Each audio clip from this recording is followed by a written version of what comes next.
energy and power. Okay, आज हामी unit 5 मा वर्क इनर्जी र पावरको बारेमा स्टडी गर्दैछौँ र वर्क इनर्जी र पावरको बारेमा डिस्कस गर्नुभन्दा अगाडि हामीलाई फोर्स, भेलोसिटी, डिस्प्लेसमेन्टको बारेमा थाहा पाउनु पर्ने हुन्छ र जनरली हामीले फर्स्ट अफ अल यहाँनिर सुरुमा वर्कको बारेमा डिफाइन गर्छौँ। के हो त वर्क भनेको? What is work? वर्कको बारेमा डिफाइन गर्दैछौँ हामी र वर्कको बारेमा डिफाइन गर्दाखेरि हामीले कसरी वर्कलाई डिफाइन गर्नुपर्छ भनेदेखि जस्तो मानौँ हामीले जनरल डेली लाइफमा चाहिँ एक्सपिरियन्स गर्ने इफोर्ट भनेको काम भन्ने बुझिन्छ। जस्तो मानौँ हामीले केही काम गर्नलाई इफोर्ट लगायौँ, त्यो के भयो? वर्क भयो। जस्तो मानौँ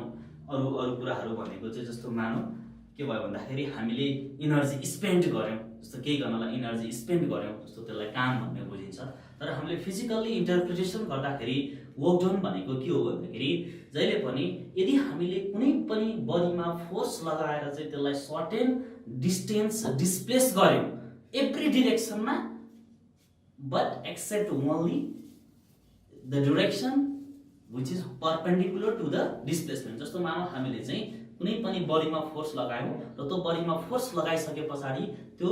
बडीले चाहिँ सर्टेन एभ्री डिरेक्सनमा डिस्प्लेसमेन्ट गराउँछ except the direction which is perpendicular to the direction of the force. जस्तो मानौँ फोर्स लगाएको डिरेक्सन भन्दा एक्ज्याक्टली परपेन्डिकुलर डिरेक्सनमा चाहिँ बडी डिस्प्लेस भयो भनेदेखि त्यहाँनिर चाहिँ के हुँदैन,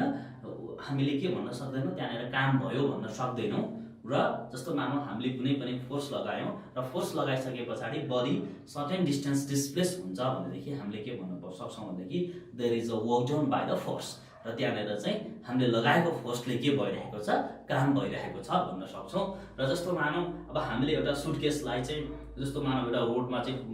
गुडाइरहेका छौँ भनेदेखि हामीले त्यो सुटकेसमा चाहिँ फोर्स परपेन्डिकुलरली लगाइरहेको छ र त्यहाँनिर हामीले के भन्न मिल्दैन भनेदेखि जस्तो मानौँ that means in a horizontal road we are not performing the any work. र त्यसै गरी जस्तो मानौँ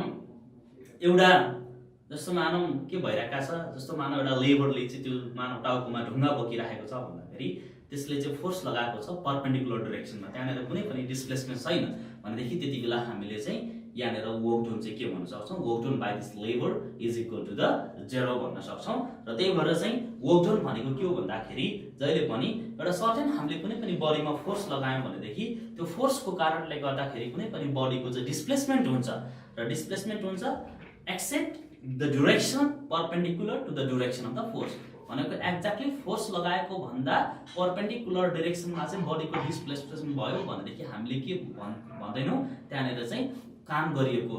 भन्दैनौँ, वर्क गरिएको भन्दैनौँ। तर जस्तो मानौँ हामीले चाहिँ परपेन्डिकुलर डिरेक्सन भन्दा बाहेक फोर्स लगाएर अरू डिरेक्सनतिर चाहिँ डिस्प्लेस भयो भनेदेखि हामीले के भन्छौँ, we are performing the work भनेर भन्छौँ। र जस्तो अब हामीले यहाँनिर चाहिँ work done by the constant force र कुनै पनि बडीमा हामीले चाहिँ कन्स्ट्यान्ट फोर्स लगाउँदाखेरि चाहिँ वर्क डनको भ्यालु कति हुन्छ भनेर हामीले पढ्दैछौँ। र त्यसको लागि हामीले सुरुमा जाउँ work done by the constant force. र त्यसलाई हामीले के भन्छौँ, जस्तो वर्क डनलाई जनरली रिप्रेजेन्ट गर्दाखेरि W ले रिप्रेजेन्ट गर्छौँ। र यो वर्क डन भनेको कुन क्वान्टिटी हो, स्केलर क्वान्टिटी हो र यसको कुनै पनि फिक्स्ड ड्युरेसन छैन र यसलाई हामीले रिप्रेजेन्ट गर्छौँ। जस्तो मानौँ अब हामीले work done by the constant force define गर्नको लागि कसरी डिफाइन गर्छौँ भनेदेखि जस्तो मानौँ हामीसँग कुनै एउटा बडी अफ द मास यम छ र कुनै मानौँ यो body of the mass capital M छ, स्मल यम छ, body of the mass small M छ र यसमा चाहिँ मैले फोर्स लगाएँ। फोर्स लगाइसके पछाडि यो बडी चाहिँ डिस्प्लेस भयो र डिस्प्लेस भएर चाहिँ यसले सर्टेन डिस्प्लेसमेन्ट कभर गरेको थियो। जस्तो मानौँ यो बडीले चाहिँ सर्टेन डिस्प्लेसमेन्ट ट्राभल गरेको छ र यसलाई चाहिँ फोर्स लागेको छ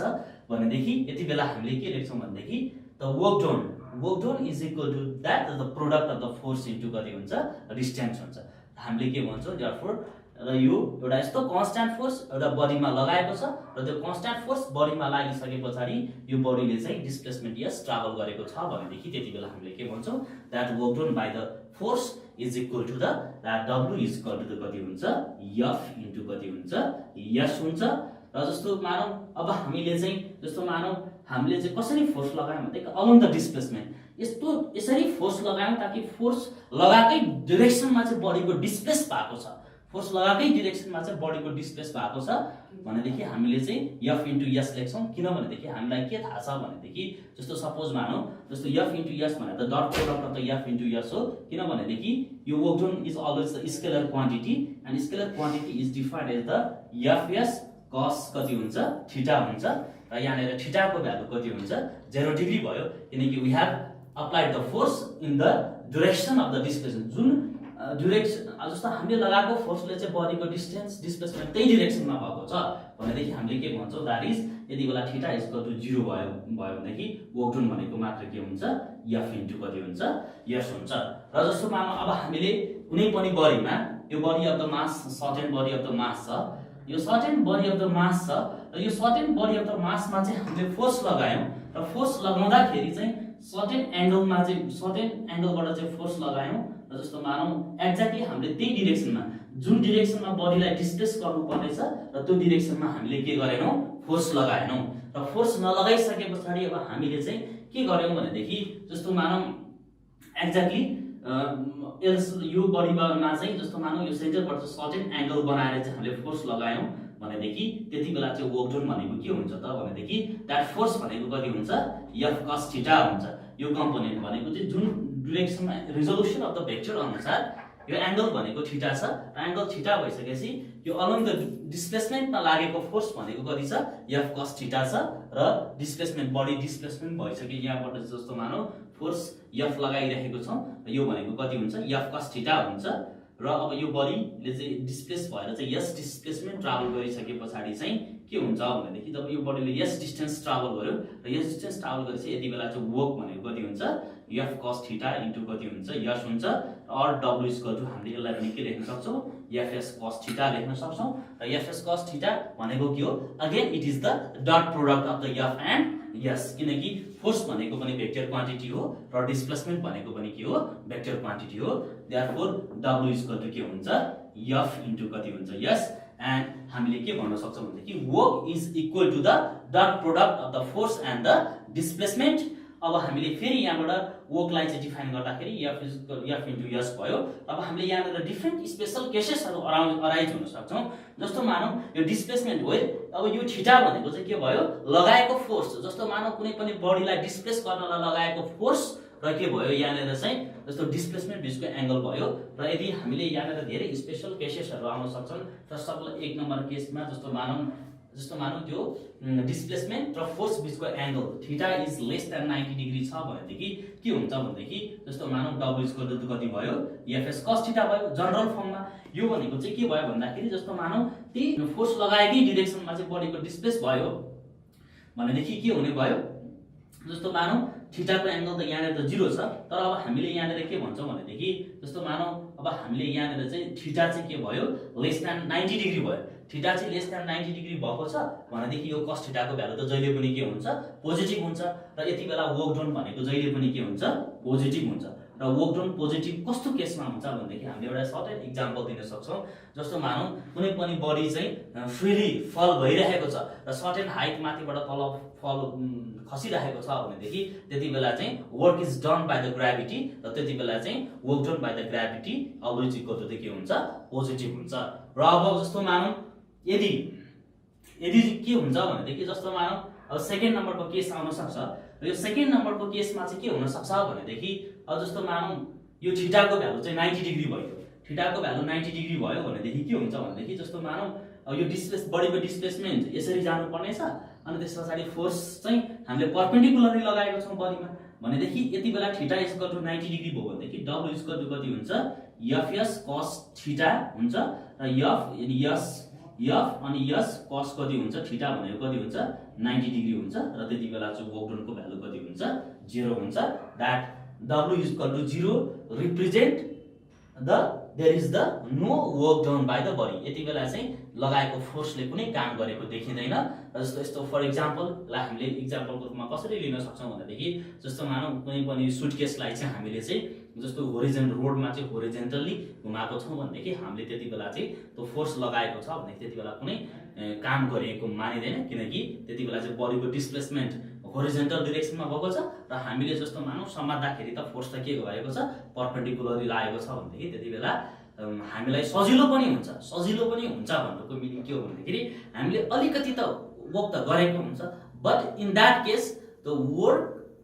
is suppose to be the zero, त्यति बेला हामीले जिरो काम गरेको भन्ने बुझ्नु पर्छ। र त्यसै गरी अब अर्को केस आउन सक्छ, र अर्को केस भनेको थर्ड नम्बरमा कस्तो हुन्छ भनेदेखि जस्तो मानौँ यो थीटाको भ्यालु चाहिँ 90 डिग्रीदेखि चाहिँ 180 डिग्रीको बिचमा पर्यो भनेदेखि, यदि यो थीटाको भ्यालु चाहिँ 90 देखि 180 को डिग्रीको बिचमा पर्यो भनेदेखि हामीलाई वर्क डनको डेफिनेसन अनुसार W कति हुन्छ Fs cos थीटा हुन्छ। र यति बेला थीटाको भ्यालु 90 देखि 180 को बिचमा आउनु भनेको त के हो, थीटाको भ्यालु नेगेटिभ आउनु हो, र त्यति बेला चाहिँ हामीले के भन्छौँ भनेदेखि value of the work done is the के भन्छौँ नेगेटिभ हुन्छ। र value of the work done negative हुनुको एउटा इक्जाम्पल के हो भनेदेखि the work done by the frictional force is always equal to the zero, र work done by the frictional force भनेको चाहिँ जहिले पनि के हुन्छ नेगेटिभ हुन्छ। Work done by the frictional force के हुन्छ नेगेटिभ हुन्छ, किनभनेदेखि जस्तो मानौँ हामीले कुनै पनि एउटा अब्जेक्टलाई चाहिँ एउटा रफ सर्फेसमा राखिदियौँ भनेदेखि त्यहाँबाट फ्रिक्सनल फोर्स लाग्छ, र फ्रिक्सनल फोर्सले गरेको work is suppose to be the negative work done. Unit of work, अब हामीले यो वर्कको चाहिँ युनिट पत्ता लगाउनु पर्ने हुन्छ, र यो वर्कको युनिट कसरी पत्ता लगाउन सकिन्छ भनेदेखि जस्तो हामीलाई work done by the force भनेको W के थाहा छ भनेदेखि F * S हो, र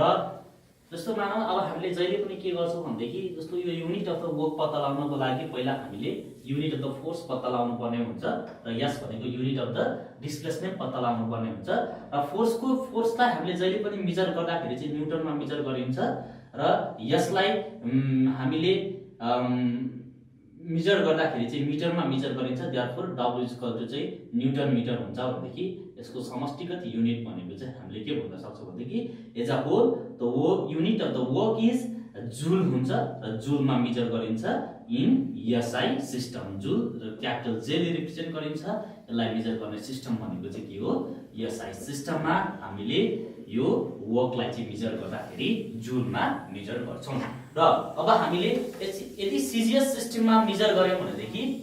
यो वर्कलाई मेजर गर्दाखेरि जस्तो फोर्सलाई हामीले डायनमा मेजर गर्छौँ है, डायनमा मेजर गर्छौँ, र यो डिस्टेन्सलाई चाहिँ हामीले यस भनेको डिस्प्लेसमेन्ट, र यो डिस्प्लेसमेन्टलाई हामीले सेन्टिमिटरमा मेजर गर्छौँ, देयरफोर डायन सेन्टिमिटर, अथवा हामीले यसलाई के भन्छौँ अर्ज भन्छौँ। यो डायन सेन्टिमिटर अर अर्ज भनेको चाहिँ unit of the work in the के भयो CGS सिस्टममा भयो। र जस्तो मानौँ हामीले चाहिँ यो वर्कलाई चाहिँ 1 जुल पनि भन्न सक्छौँ, कति बेला भनेदेखि if the force acting on a body is the 1 newton and the displacement of the body S is equal to the 1 meter, then the work done is said to be the 1 joule। त्यति बेला हामीले चाहिँ 1 joule लाई चाहिँ कसरी define गर्न सक्छौँ भनेदेखि 1 joule is the amount of the work done which is done by the force of the 1 newton to displaces a body through 1 meter। यदि जस्तो मानौँ यो 1 न्युटन फोर्सले कुनै पनि बडीलाई चाहिँ 1 मिटर चाहिँ डिस्प्लेस गर्नलाई जति काम गर्नुपर्छ, र त्यो काम that amount of the work is said to be the 1 joule हो, र त्यसलाई नै हामीले के भन्छौँ 1 जुल भन्छौँ, and W is equal to के भयो 1 जुल। र अब हामीले यो जुल भनेको चाहिँ के भयो SI सिस्टममा वर्कको युनिट भयो, र त्यसै गरी अर्ज भनेको चाहिँ CGS सिस्टममा चाहिँ वर्कको युनिट भयो भनेदेखि अब हामीले यहाँनिर के कुराको क्याल्कुलेसन गर्नुपर्ने हुन्छ भनेदेखि that work is equal to the 1 joule and work is equal to W is equal to 1 joule. अनि त्यस पछाडि अब हामीले भन्यौँ यो SI सिस्टमको युनिट भयो, र त्यसै गरी अर्ज भनेको चाहिँ के भयो वर्कको CGS सिस्टमको चाहिँ युनिट भयो भनेदेखि अब हामीले यहाँनिर चाहिँ यो जुल र अर्जको रिलेसन पत्ता लगाउनु पर्ने हुन्छ, र 1 जुल इज इक्वल टु कति अर्ज हुन्छ त भनेर क्याल्कुलेसन गर्नको लागि हामीले के गर्छौँ भनेदेखि 1 जुल भनेको कति हो द्याट इज 1 न्युटन इन्टु कति हो 1 मिटर हो। त्यसै गरी 1 न्युटन भनेको चाहिँ फोर्सको SI युनिट भयो, र त्यसै गरी फोर्सको CGS युनिट भनेको कति हुन्छ डायन हुन्छ, therefore 1 newton is equal to कति हुन्छ 10⁵ डायन हुन्छ, र 1 मिटर इज इक्वल टु कति हुन्छ द्याट इज 100 सेन्टिमिटर हुन्छ, is equal to 10⁵ dyne into 100 सेन्टिमिटरले कति आउँछ भनेदेखि that is equal to the 10⁷ dyne centimetre हुन्छ, र यो भनेको कति भयो डायन सेन्टिमिटर भनेको त के भयो अर्ज भयो, therefore 1 joule is equal to the 10⁷ कति हुन्छ अर्ज Therefore 1 joule is equal to the 10 to the power 7 earth. That is the relation between the unit of the work in SI system and CGS system. Work done by the variable force. अब हामीले work done by the constant फोर्सलाई calculation गर्यौं र फेरि अब हामीले work done by the variable फोर्सलाई calculation गर्नुपर्ने हुन्छ र work done by the variable फोर्सलाई क्याल्कुलेसन गर्नको लागि म एउटा सिम्पल एउटा ग्राफ बनाउँदै छु र यो सिम्पल ग्राफमा हामीले के देख्न सक्छौं भन्दाखेरि जस्तो मानौं यो x एक्सिसमा हामीले डिस्टेन्स x प्लट गरेको छौं र y एक्सिसमा चाहिँ हामीसँग f र x भेरिएबल फोर्स बीचको डिस्टेन्स छ र अब हामीले चाहिँ के गर्नुपर्ने हुन्छ भनेदेखि जस्तो मानौं एउटा बडी यो के भयो बडी यो मानौं एउटा सर्टेन डिस्टेन्समा चाहिँ बडी चाहिँ पोइन्ट ए मा छ र पोइन्ट ए मा चाहिँ बडीको डिस्प्लेसमेन्ट हामीले यहाँनेर कति मानेछौं भनेदेखि xa भनेर मानेछौं। जस्तो यसलाई a भनौं त्यसैगरी योलाई हामीले के भनौं b भनौं यहाँनेर b र यो डिस्टेन्स भनेको चाहिँ हामीले यसलाई xa भनौं अनि त्यसपछि यसलाई हामीले के भनौं xb भनौं अनि यो के छ हामीसँग c यो d। ओके अब हामीले यहाँनेर के गर्नु छ भनेदेखि यहाँनेर चाहिँ यो बडीलाई चाहिँ यो a देखि b सम्म चाहिँ डिस्प्लेस गर्नको लागि चाहिँ जस्तो मानौं हामीले कन्सिडर गरौं र यहाँनेर के भएको छ भेरिएबल फोर्स लागेको छ र अब हामीले के भन्छौं भनेदेखि जस्तो मानौं यो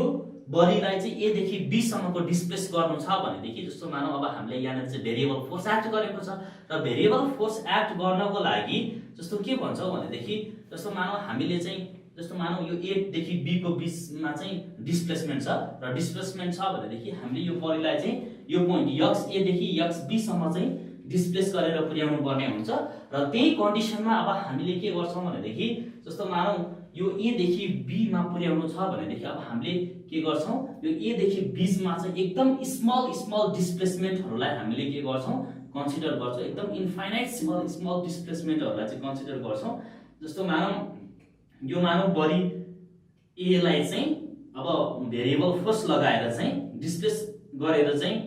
जस्तो मानौं b मा पुर्याउनु छ भनेदेखि हामीले यो a र b को बीचमा चाहिँ एकदम इन्फाइनाइट सिम्बल डिस्टेन्सलाई चाहिँ हामीले के गर्छौं यहाँनेर xa भयो यो के भयो xb भयो र xb भइसकेपछि यहाँनेर के हुन्छ यो a अनि त्यसपछि यो पोइन्ट a भयो अनि यो b अनि त्यसपछि यो कति छ हाम्रो c अनि त्यसपछि यो कति छ d र अब मानौं यो एकदम इन्टायर डिस्प्लेसमेन्ट छ यो ab भनेको चाहिँ एकदमै ठूलो डिस्प्लेसमेन्ट छ र एकदमै ठूलो डिस्प्लेसमेन्टमा चाहिँ भेरिएबल फोर्स चाहिँ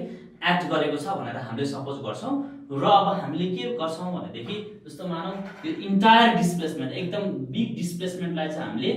इन्फाइनाइट सिम्बल डिस्प्लेसमेन्टमा चाहिँ के गर्छौं पार्टिसन गर्छौं। इन्फाइनाइट सिम्बल डिस्टेन्समा चाहिँ पार्टिसन गरिसकेपछि के हुन्छ भनेदेखि जस्तो मानौं हामीले यहाँनेर चाहिँ इन्फाइनाइट सिम्बल डिस्टेन्समा पार्टिसन गर्यौं र यो इन्फाइनाइट सिम्बल डिस्टेन्स मध्ये चाहिँ यो pq भनेको चाहिँ के हो एकदम स्मल चाहिँ के भयो हाम्रो एउटा pq भनेको चाहिँ एकदम के भयो pq अनि त्यसपछि हामीले के भनौं r अनि के भनौं s भनौं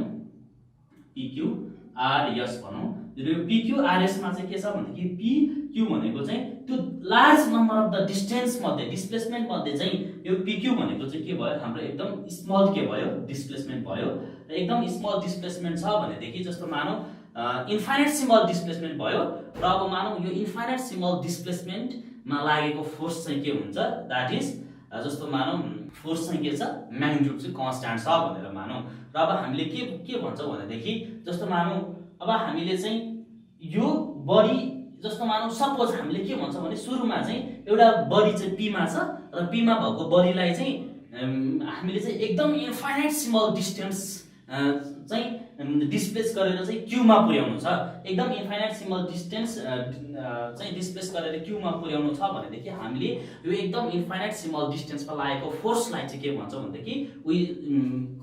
we call that force which is acting to displace a body from the p to q, the force which is acting on a body to displace small displacement एकदम PQ बीचको चाहिँ small डिस्प्लेसमेन्टलाई चाहिँ हामीले के भन्छौँ dx भनौँ suppose र यो PQ बीचको डिस्टेन्स चाहिँ कति छ dx छ भनेको जस्तो मानौ सुरुमा यहाँदेखि यहाँसम्म चाहिँ कति छ x छ र अब मानौ बडी जस्तो मानौ यो पोइन्ट A मा त कति डिस्टेन्समा छ भनौँ यहाँदेखि यहाँसम्मको डिस्टेन्स चाहिँ x छ र मानौ हामीले यो बडीलाई चाहिँ अब x देखि चाहिँ एकदम सानो स्मल डिस्प्लेसमेन्ट dx चाहिँ शिफ्ट गरेर p बाट चाहिँ q मा पुर्याउनु पर्यो भनेदेखि त्यहाँनेर चाहिँ एकदम स्मल डिस्प्लेसमेन्ट गर्नको लागि जुन हामीले लगाउने फोर्स हुन्छ र त्यो फोर्सलाई चाहिँ हामीले के भन्छौँ this force which is used to displace the very small distance is supposed to be the constant र त्यो फोर्स यदि हामीले कन्स्ट्यान्ट छ र हामीले के गर्नुपर्ने छ एकदम स्मल डिस्प्लेसमेन्ट dx लाई चाहिँ के गर्नुपर्ने छ डिस्प्लेस हामीले small displacement p to q देखिको डिस्टेन्स चाहिँ कति छ स्मल डिस्प्लेसमेन्ट dx चाहिँ शिफ्ट गर्नु छ भन्नुको मतलब के हो भने p देखि q मा चाहिँ लानको लागि लाग्ने स्मल डिस्प्लेसमेन्ट dx हो भनेदेखि त्यहाँ त्यो रिजनमा लाग्ने फोर्स कन्स्ट्यान्ट हुन्छ र अब p देखि q डिस्प्लेस गर्नको लागि त्यो भ्यालु अफ द डिस्प्लेसमेन्ट एकदमै स्मल छ भनेदेखि हामीले p र p देखि q पुर्याउनको लागि गर्नुपर्ने काम पनि के हुन्छ एकदमै स्मल हुन्छ therefore the small amount of the work is to be done भनेको एकदम स्मल डिस्प्लेसमेन्ट चाहिँ डिस्प्लेस गर्नको लागि चाहिँ हामीले काम पनि के गर्नुपर्ने हुन्छ एकदमै स्मलै गर्नुपर्ने हुन्छ therefore that amount of the work is the small amount of the work to displace a body from p to q is the f into कति हुन्छ dx हुन्छ र f into dx हुन्छ र यति बेला हामीले के भन्छौँ भनेदेखि that amount of the force is supposed to be the constant र अब हामीलाई यहाँनेर के थाहा छ भनेदेखि जस्तो मानौ यहाँनेर लागेको फोर्सको भ्यालु भनेको त के हो भन्दाखेरि जस्तो यो pq मा लागेको ps भनौं न यो ps ले त के रिप्रेजेन्ट गर्छ फोर्स र pq ले त के रिप्रेजेन्ट गर्छ स्मल डिस्प्लेसमेन्ट देयरफोर अब हामीले यहाँनेर के भन्छौँ भने dw is equal to f भनेको कति हुन्छ that is ps into dx भनेको कति हुन्छ pq र ps into dq छ र dw भनेको कति छ एरिया अफ द यो भनेको p area ps into pq भनेको के भयो that is the area of the pq कति हुन्छ rs that small amount of the work done is the area of कति भयो pq rs र small amount of the work done to shift or to displace a body from p to q भनेको कति भयो area of the pqrs भयो तर अब हामीले के गर्नु छ भनेदेखि बडीलाई चाहिँ डिस्प्लेस गरेर चाहिँ a देखि b मा लग्नु छ भनेदेखि हामीले त के गर्नुपर्ने हुन्छ एकदम small amount of the Berkeley चाहिँ बडी b देखि q मा पुग्यो र जब अब हामीले चाहिँ total amount of the work done to displace a body from a to b यदि हामीले चाहिँ बडीलाई डिस्प्लेस गरेर चाहिँ a देखि b सम्म पुर्याउनु पर्यो भनेदेखि हामीले के गर्नुपर्ने हुन्छ यो स्मल अमाउन्ट अफ द वर्कलाई चाहिँ के गर्नुपर्ने हुन्छ जोड्नु पर्ने हुन्छ जस्तो मानौ हामीले p देखि q मा चाहिँ पुर्याउनु पर्यो स्मल डिस्प्लेसमेन्ट शिफ्ट गरेर त्यसैगरी q देखि यहाँ पुर्याउनु पर्यो यो पोइन्टमा त्यसैगरी यहाँदेखि यहाँ लग्नु पर्यो त्यसैगरी यहाँदेखि यहाँ लग्नु पर्यो र यहाँनेर यहाँ डिस्प्लेस गर्दाखेरि चाहिँ small amount of the work done calculation हामीले गर्यौं भनेदेखि त्यो सबै small amount of the work डनलाई जब हामी जोड्छौं we get the total amount of the work done to displace a body from a to b a देखि b सम्म डिस्प्लेस गर्नको लागि चाहिँ के गर्नुपर्ने हुन्छ total amount of the work done गर्नुपर्ने हुन्छ that total amount of the work done भनेको कति हुन्छ w समेसन कति भयो dw र समेसन dw छ भनेदेखि अब हामीले यसलाई के भन्छौं भनेदेखि अर फेरि हामीले w के भन्छौं समेसन dw भनेको कति हो f x इन्टु कति हुन्छ dx हुन्छ र अब हामीले फेरि अब के भन्छौं भनेदेखि जस्तो मानौ यो स्मल डिस्प्लेसमेन्ट हामीले जस्तो स्मल डिस्प्लेसमेन्ट dx लियौं र त्यो dx कसरी लिने भन्ने कुरा आउँछ जस्तो मानौ त्यो जहिले पनि स्मल डिस्प्लेसमेन्ट को चाहिँ हामीले सर्टेन्टी छैन यो चाहिँ कति स्मल हुन्छ भन्ने कुरोको लिमिटेसन नै छैन भनिसकेपछि हामीले यो small amount of the work done चाहिँ जुन small amount of the displacement एकदम जिरो को नजिक भएको चाहिँ हामीले डिस्प्लेस गर्दै छौं जस्तो मानौ यहाँ भेरिएबल फोर्स लगाएर चाहिँ हामीले बडीलाई चाहिँ एकदम स्मल डिस्प्लेसमेन्ट जोड्नको लागि डिस्प्लेसमेन्ट शिफ्ट गर्नको लागि काम गर्दाखेरि हामीले समेसन जोडेका छौं भनेदेखि अब हामीले के गर्न सकिन्छ भनेदेखि म्याथमेटिकल रिलेसन अनुसार यो समेसन गर्न चाहिँ के हुन्छ पोसिबल हुन्छ र यदि हामीले चाहिँ यो small amount of the work done एकदम जिरो को नजिक भएको चाहिँ धेरैवटा नम्बरलाई चाहिँ हामीले जोड्नु पर्यो भनेदेखि हामीले यो समेसनलाई चाहिँ केमा चेन्ज गर्छौं इन्टिग्रेसनमा चेन्ज गर्छौं र त्यो हामीलाई के थाहा छ भनेदेखि त्यो कसरी गर्न सकिन्छ भनेदेखि that amount of the work done is equal to the limit dx tends to 0 भन्नुको मिनिङ के हो भन्देखि एकदम जिरोको नजिक भनेको जिरोको नजिक नजिक भएको चाहिँ डिस्प्लेसमेन्टलाई हामीले के गर्दैछौँ जोड्दैछौँ यो small amount of the work डनलाई एकदम जिरोको एकदम स्मल डिस्प्लेसमेन्ट सार्नको लागि चाहिँ के गर्नुपर्ने हुन्छ काम गर्नुपर्ने हुन्छ त्यो काम पनि के हुन्छ स्मलै हुन्छ र त्यो स्मल वर्कलाई चाहिँ हामीले जोड्यौँ सबैलाई चाहिँ सम गर्यौँ भनेदेखि के पाउँछौँ we get the total amount of the work done that means the limit dx tends to 0 अनि त्यस पछाडि के हुन्छ हाम्रो समेसन fx अनि कति हुन्छ dx हुन्छ र कहाँदेखि कहाँसम्म यो डिस्टेन्स x देखि कहाँसम्म xb सम्म चाहिँ हामीले के गर्नुपर्ने हुन्छ जोड्नुपर्ने हुन्छ र हामीले म्याथमेटिक्सबाट हामीले के लेख्न सक्छौं भन्देखि यो limit delta x tends to 0 भनेको नि के हुन्छ समेसन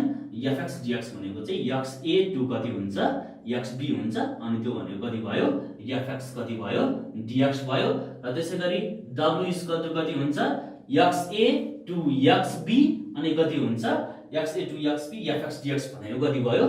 एरिया अफ द के भयो pqrs भयो भनेदेखि अब हामीले चाहिँ यो एरिया अफ द pqrs लाई चाहिँ इन्टिग्रेट गर्यौं भनेदेखि के पाउँछौं we get the total area of the curve that is abcd पाउँछौं र त्यो भनेको नै के हो that is area under the curve gives the total amount of the work done यो total amount of the work done ले नै यो जस्तो मानौ यहाँदेखि यहाँसम्म चाहिँ डिस्प्लेस गर्ने जस्तो डिस्टेन्स भनेको AB इन्टु हामीले के भन्न सक्छौं S र यो वर्क एनर्जी थ्योरमले के भन्छ भने the work done by the force is responsible for the change in energy of the system फोर्सले कुनै पनि फोर्सले गरेको काम चाहिँ एनर्जी को चेन्ज गर्नको लागि रेस्पोन्सिबल हुन्छ यो नै के हो वर्क एनर्जी थ्योरम हो र यसको लागि हामीले सुरुमा के मान्छौं भने first of all here is one body and here is another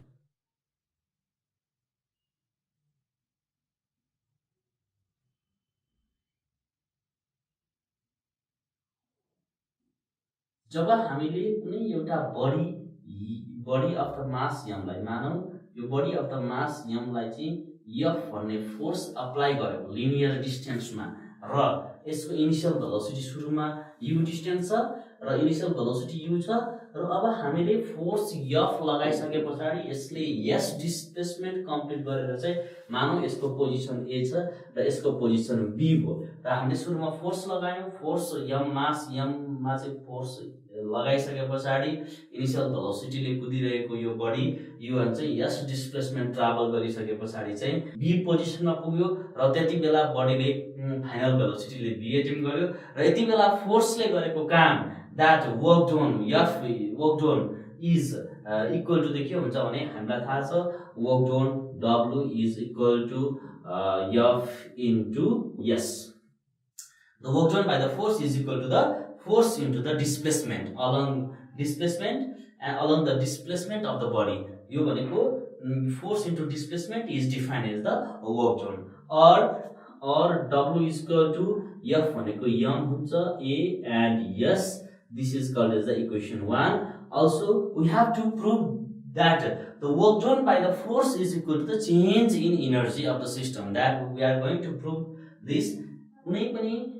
फोर्सले गरेको काम वर्क चाहिँ एनर्जी को चेन्ज गर्नको लागि चाहिँ रेस्पोन्सिबल हुन्छ that the work done by the force is equal to the change in energy भनेर हामीलाई देखाउनु छ र यसको लागि फर्स्ट अफ अल मैले के माने एउटा body of the mass m छ यो सुरुको पोजिसन a मा छ र यो डिस्प्लेसमेन्ट s ट्राभल गरिसके पोइन्ट b मा पुग्यो र पोइन्ट b मा यसको फाइनल भेलोसिटी v छ अब हामीलाई के थाहा छ भने we have the equation of motion we have from the equation of motion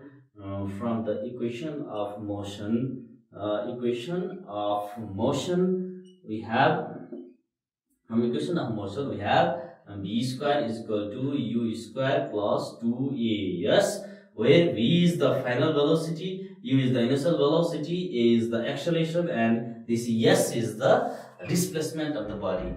or as is equal to v square minus u square by 2 this is equation the 2 now using equation 2 in equation 1 we get, using equation 2, in equation 1 we get W is equal to m v square minus u square by 2, or W is equal to 1 by 2 m v square minus 1 by 2 m u square, or W is equal to that 1 by 2 m v square is the final kinetic energy, minus initial kinetic energy. This implies work done is equal to the change in energy. That is the change in energy, that is called the work energy theorem, which says that the work done by the force is equal to the change in energy of the system. Potential energy. Okay. आज हामी फेरि यो kinetic एनर्जीको बारेमा study गरिसके पछाडि अब potential एनर्जीको बारेमा study गर्दैछौँ। र पोटेन्शियल एनर्जी भनेको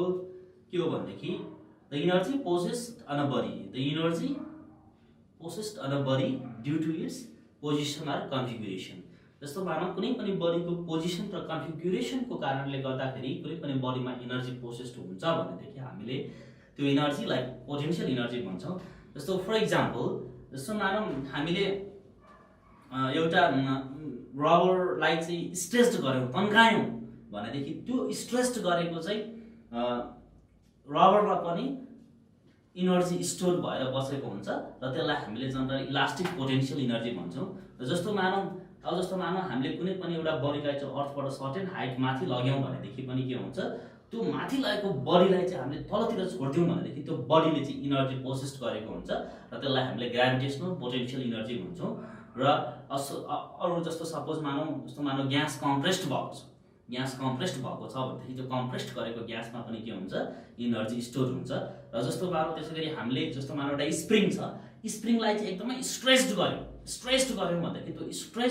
स्ट्रेच्ड गरेको स्ट्रिङमा पनि एनर्जी हुन्छ। र मानौँ हामीले स्प्रिङलाई चाहिँ कम्प्रेस्ड गर्यौँ भन्दाखेरि त्यो कम्प्रेस्ड स्ट्रिङमा पनि के हुन्छ, एनर्जी हुन्छ। र यो भनेको चाहिँ जहिले पनि एनर्जी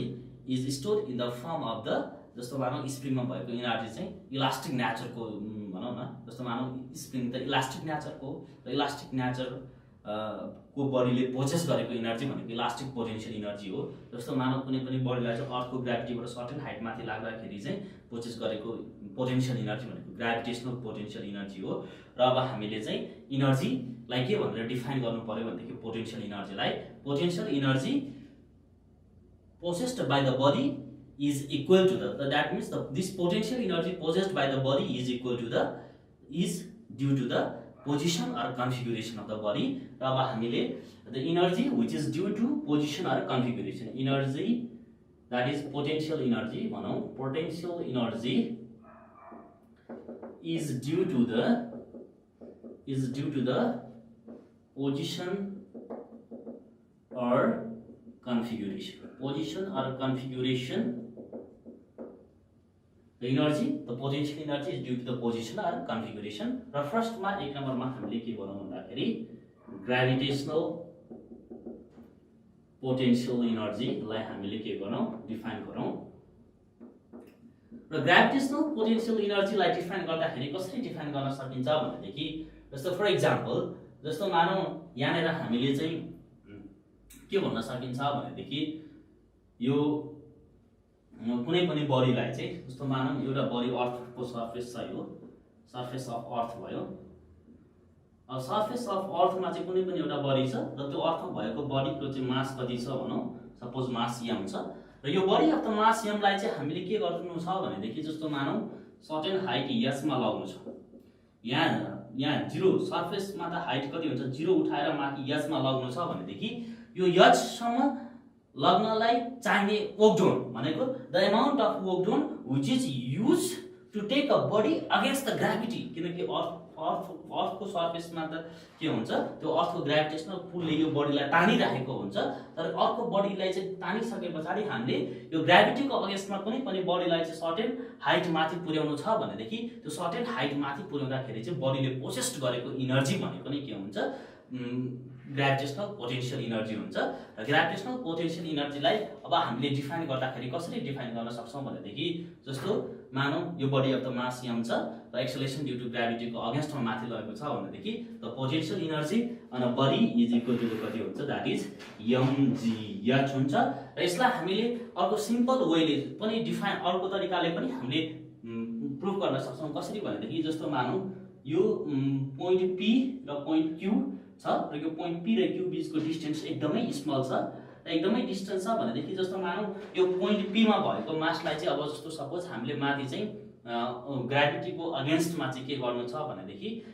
वर्क डन गरेर के गर्नु छ, माथितिर लग्नु छ। र वर्क डनको अगेन्स्टमा जस्तो मानौँ ग्राभिटीको अगेन्स्टमा हामीले वर्क डन गर्नु छ भनेदेखि work done by the body to displace a body from point P to Q भनेको कति हुन्छ, द्याट इज भनेको small amount of the distance dx माथि लाउनको लागि जस्तो ग्राभिटीको अगेन्स्टमा पोइन्ट P मा भएको अब्जेक्टलाई चाहिँ स्मल डिस्प्लेसमेन्ट dx माथि लाग्ने वर्क डन भनेको के हुन्छ, that amount of the work done to displace a body is the small amount of the work done भयो। पहिला सुरुमा हामीले P बाट Q मा लानलाई लाग्ने वर्क डन भनेको के हो, that is the small amount of the work done that is equal to the f into कति हुन्छ dx। र हामीले यहाँनिर नेगेटिभ साइन दिएका छौँ र यो नेगेटिभ साइनले के रिप्रेजेन्ट गर्छ भनेदेखि द्याट एमाउन्ट यहाँनिर के भयो, जस्तो मानौँ the work is done against the gravity, हामीले ग्राभिटीको अगेन्स्टमा कुनै पनि काम गरेको छौँ, त्यही भएर चाहिँ यहाँनिर वर्क डनको ठाउँमा के भयो, that is dw is equal to के भयो minus f dx, that dw is the small amount of the work done to take a body from point P to Q against the gravity. र फेरि हामीले यहाँनिर के गर्छौँ भनेदेखि dw is equal to कति हुन्छ, माइनस mg इन्टु कति हुन्छ dx हुन्छ। र यो f is equal to minus किन mg भयो भन्दाखेरि जस्तो मानौँ कुनै पनि of the body mass certain height माथि छ भनेदेखि त्यो force exerted by this body always acting downwards, र त्यो force acting on a body भनेको जहिले पनि के हुन्छ m इन्टु g हुन्छ, त्यो नै के भयो वेट अफ द बडी भयो। र अब हामीले चाहिँ total amount of the work done चाहिएको छ हामीलाई कहाँदेखि कहाँसम्म, जस्तो मानौँ यो सर्फेस अफ द अर्थबाट सर्टेन हाइट माथि लान चाहिँ लाग्ने पोटेन्शियल इनर्जी भनेको नै टोटल एमाउन्ट अफ इनर्जी। जस्तो मानौँ यो जिरो डिस्टेन्स हाइटबाट चाहिँ यो हाइटबाट चाहिँ जस्तो मानौँ यो सर्फेस अफ अर्थबाट चाहिँ सर्टेन हाइट माथि लाउनलाई लाग्ने काम भनेको नै के हो, that amount of the work is the total amount of the work done which is obtained by integrating this small amount of the work done from 0 to h is equal to the dw, or small amount of the work done is equal to the 0 to h। dw भनेको यहाँबाट कति भयो, हामीले equation 1 बनाऊ र कति लेख्न सक्छौँ माइनस mg dx लेख्न सक्छौँ, और यहाँनिर total amount of the work done is equal to कति हुन्छ माइनस mg कन्स्ट्यान्ट बाहिर आउँछ, dx को इन्टिग्रेसन x कहाँदेखि कहाँसम्म 0 to h, और amount of the work done भनेको कति हुन्छ माइनस mg अनि कति हुन्छ h माइनस 0, और फेरि हामीले w इज इक्वल टु के भन्न सक्छौँ, that w is equal to minus mg into h हुन्छ। यहाँनिर चाहिँ नेगेटिभ साइनले के रिप्रेजेन्ट गर्छ भनेदेखि that amount of the work done is which is done against the gravity, र यो ग्राभिटीको अगेन्स्टमा भएको वर्क डन भयो जस्तो मानौँ, र यो amount of the work done नै बडीले चाहिँ के को फर्ममा स्टोर गरेर राखेको हुन्छ, this amount of the work done by the body at a certain height from the surface of the earth is stored in the form of the gravitational potential energy. Therefore the gravitational potential energy of the body at a height h from the surface of the earth is equal to the gpe भनेको के हो, gravitational potential is equal to कति भयो mgh। This is the required expression for the gravitational potential energy. Forces. Okay, हामीले यो भन्दा अगाडि work energy पावरमा जनरली वर्क एनर्जी को हामीले डेफिनेसन दियौं, र अब हामीले यहाँनिर चाहिँ conservation of the mechanical energy को बारेमा पनि हामीले डिस्कस गर्यौं, र अब हामीले यहाँनिर डिस्कस गर्नुपर्ने हुन्छ कन्जर्भेटिभ फोर्स र नन कन्जर्भेटिभ फोर्स को बारेमा। र यो कन्जर्भेटिभ फोर्स र नन कन्जर्भेटिभ फोर्स भनेको के हो त्यो हामीले डिफाइन गर्नुपर्ने हुन्छ, र कन्जर्भेटिभ फोर्स र नन कन्जर्भेटिभ फोर्स डिफाइन गर्नको लागि हामीले कन्जर्भेटिभ फोर्स भनेको के हो भनेर डिफाइन गरौँ। र कन्जर्भेटिभ फोर्स भनेको चाहिँ के हो भन्दाखेरि if the work done by the force while taking around the closed path is equal to the 0, then such force is known as the conservative force. For example, the gravitational force is the conservative force. त्यसैगरी magnetic force भनेको के हुन्छ conservative force हुन्छ। र अब हामीले यो conservative force मा चाहिँ total amount of the work done by the force zero कसरी हुन्छ भनेर हामी इलस्ट्रेट गर्न गइरहेका छौं। जस्तो मानौं अब हामीसँग एउटा कुनै बडी अफ द मास छ, यो हामीसँग के छ भन्दाखेरि यो सर्फेस अफ द अर्थ छ, र यो सर्फेस अफ द अर्थमा चाहिँ यो body of the mass generally m छ। र जस्तो मानौं अब हामीले यो बडीलाई चाहिँ जस्तो मानौं यो पोइन्ट पोजिसन a मा छ, र त्यसैगरी अब त अर्को बडीको चाहिँ मास कति छ र सर्टेन हाइट माथि छ। जस्तो मानौं सर्टेन हाइट माथि चाहिँ बडीको चाहिँ मास m छ, बडीको मास m, यो सर्टेन हाइट माथि छ, र यो सर्टेन हाइट माथि बडीको मास छ भनेदेखि जस्तो मानौं work done by the body while taking this object from the surface of to earth भनेको पोजिसन a बाट b मा चाहिँ work done against the gravity भनेको total amount of the work done against the gravity while taking an object from this a to b जहिले पनि के हुन्छ that is equal to the mgh। हामीले यसलाई के गरिसकेका छौं क्याल्कुलेसन गरिसकेका छौं। र अब हामीले यो म्याग्निट्युड को टर्ममा लेख्दाखेरि के लेख्न सक्छौं भन्दाखेरि mgh भयो। दैट मीन्स एउटा बडी अफ द मास भयो, एउटा body of the mass m चाहिँ यो अर्थको सर्फेसबाट चाहिँ सर्टेन हाइट माथि लाँदाखेरि चाहिँ स्टोर हुने इनर्जी भनेको कति हुन्छ that amount of the energy भनेको ग्रेभिटेशनल पोटेन्शियल इनर्जी हुन्छ store this the potential energy at point b is stored in the form of the gravitational potential energy हुन्छ। र अब हामीले यहाँनेर डिफाइन गर्नुपर्ने हुन्छ। र यहाँनेर डिफाइन गर्दाखेरि कसरी डिफाइन गर्न सकिन्छ भनेदेखि हामीले कन्जर्भेटिभ फोर्सलाई डिफाइन गर्नुपर्ने हुन्छ। Work done by the force, work done by the force while taking a body from point a to point b भनेको कति हुन्छ 0 हुन्छ। जस्तो मानौं यहाँनेर पाथ के भयो, यो पाथ के भयो भनेदेखि work done by the body to move an object from point A to point B भनेको कति आउँछ mgh आउँछ। र अब सपोज मानौं हामीले एउटा अर्को पाथ डिफाइन गरौँ। यो अर्को पाथ कस्तो छ भन्दाखेरि अब जस्तो मानौं यो अर्थको सर्फेस छ, र यस्तो अर्थको सर्फेसमा body of the mass m छ, अर्थको सर्फेसमा body of the mass m छ भनेदेखि जस्तो मानौं अब हामीले एउटा पाथ चेन्ज गरौँ। यो पाथ पोइन्ट A बाट चाहिँ B मा लानु पर्यो। यहाँनेर हामीसँग A छ, यो B छ, अनि त्यसैगरी यहाँनेर हामीसँग के छ भन्दाखेरि यो पाथ भनेको c छ। अघि हामीले डाइरेक्टली यो पाथबाट लगेका छौं भनेको a टु b। जस्तो अब्जेक्टलाई चाहिँ कुनै पनि यो अर्थको सर्फेसमा भएको अब्जेक्टलाई चाहिँ जस्तो मानौं यो पोइन्ट a बाट चाहिँ पोइन्ट b मा चाहिँ यो ab डाइरेक्ट लगेदाखेरि चाहिँ पोटेन्शियल इनर्जी भनेको कति आउँछ that amount of the work done by the force, work done amount of the work done by the force भनेको कति हुन्छ दैट इज द mgh हुन्छ। र त्यसैगरी अब हामीले फेरि यो बडी अफ द पाथमा लग्यौं भनेदेखि यो पाथ छ भनेदेखि जस्तो मानौं यहाँनेर लग्दासम्म चाहिँ के भन्छ भनेदेखि work done by the body in moving a displacement. हामीले त डिस्प्लेसमेन्ट डिस्प्लेसमेन्ट माथि पुर्याउनु छ, र माथि पुर्याउँदाखेरि चाहिँ जस्तो मानौं यहाँनेर के छ भनेदेखि हामीसँग यो दुई टोटल हाइट h छ। टोटल हाइट h मा हामीले यहाँनेर डाइरेक्टली यो स्ट्रेटली लगेका थियौ, तर के हुन्छ भनेदेखि अब यहाँनेर हामीले यो पाथलाई बदल्दै छौं, र पाथलाई बदलेर यो पाथ a b अनि यसलाई c भनौं, यसलाई d भनौं, अनि यसलाई के भनौं e, अनि यो हाम्रो के भयो दैट इज f भनौं। र यसलाई यसै भनौं हाम्रो ab छ, यसलाई c अनि यसलाई d a अनि त्यसपछि यो c अनि d e f छ भनेदेखि जस्तो मानौं अब हामीले यो पाथ भनेको चाहिँ a c d e f a पाथबाट चाहिँ हामीले चाहिँ के गर्नुपर्ने छ यो पाथबाट चाहिँ बडीलाई चाहिँ यो इनिशियल पोजिसन भनेको सर्फेस अफ द अर्थ देखि चाहिँ जस्तो मानौं यो सर्फेस अफ अर्थ देखि चाहिँ यो पोइन्ट b सम्म यो डिस्टेन्स टाढा पुर्याउनु छ भनेदेखि के हुन्छ भनेदेखि जस्तो मानौं यहाँदेखि पोइन्ट a देखि c सम्म पुर्याउँदाखेरि चाहिँ के हुन्छ भन्दाखेरि the work done by the force, work done by the gravitational force भनेको चाहिँ work done which is done against the gravitational force भनेको अर्थको ग्रेभिटेशनल फोर्स हुन्छ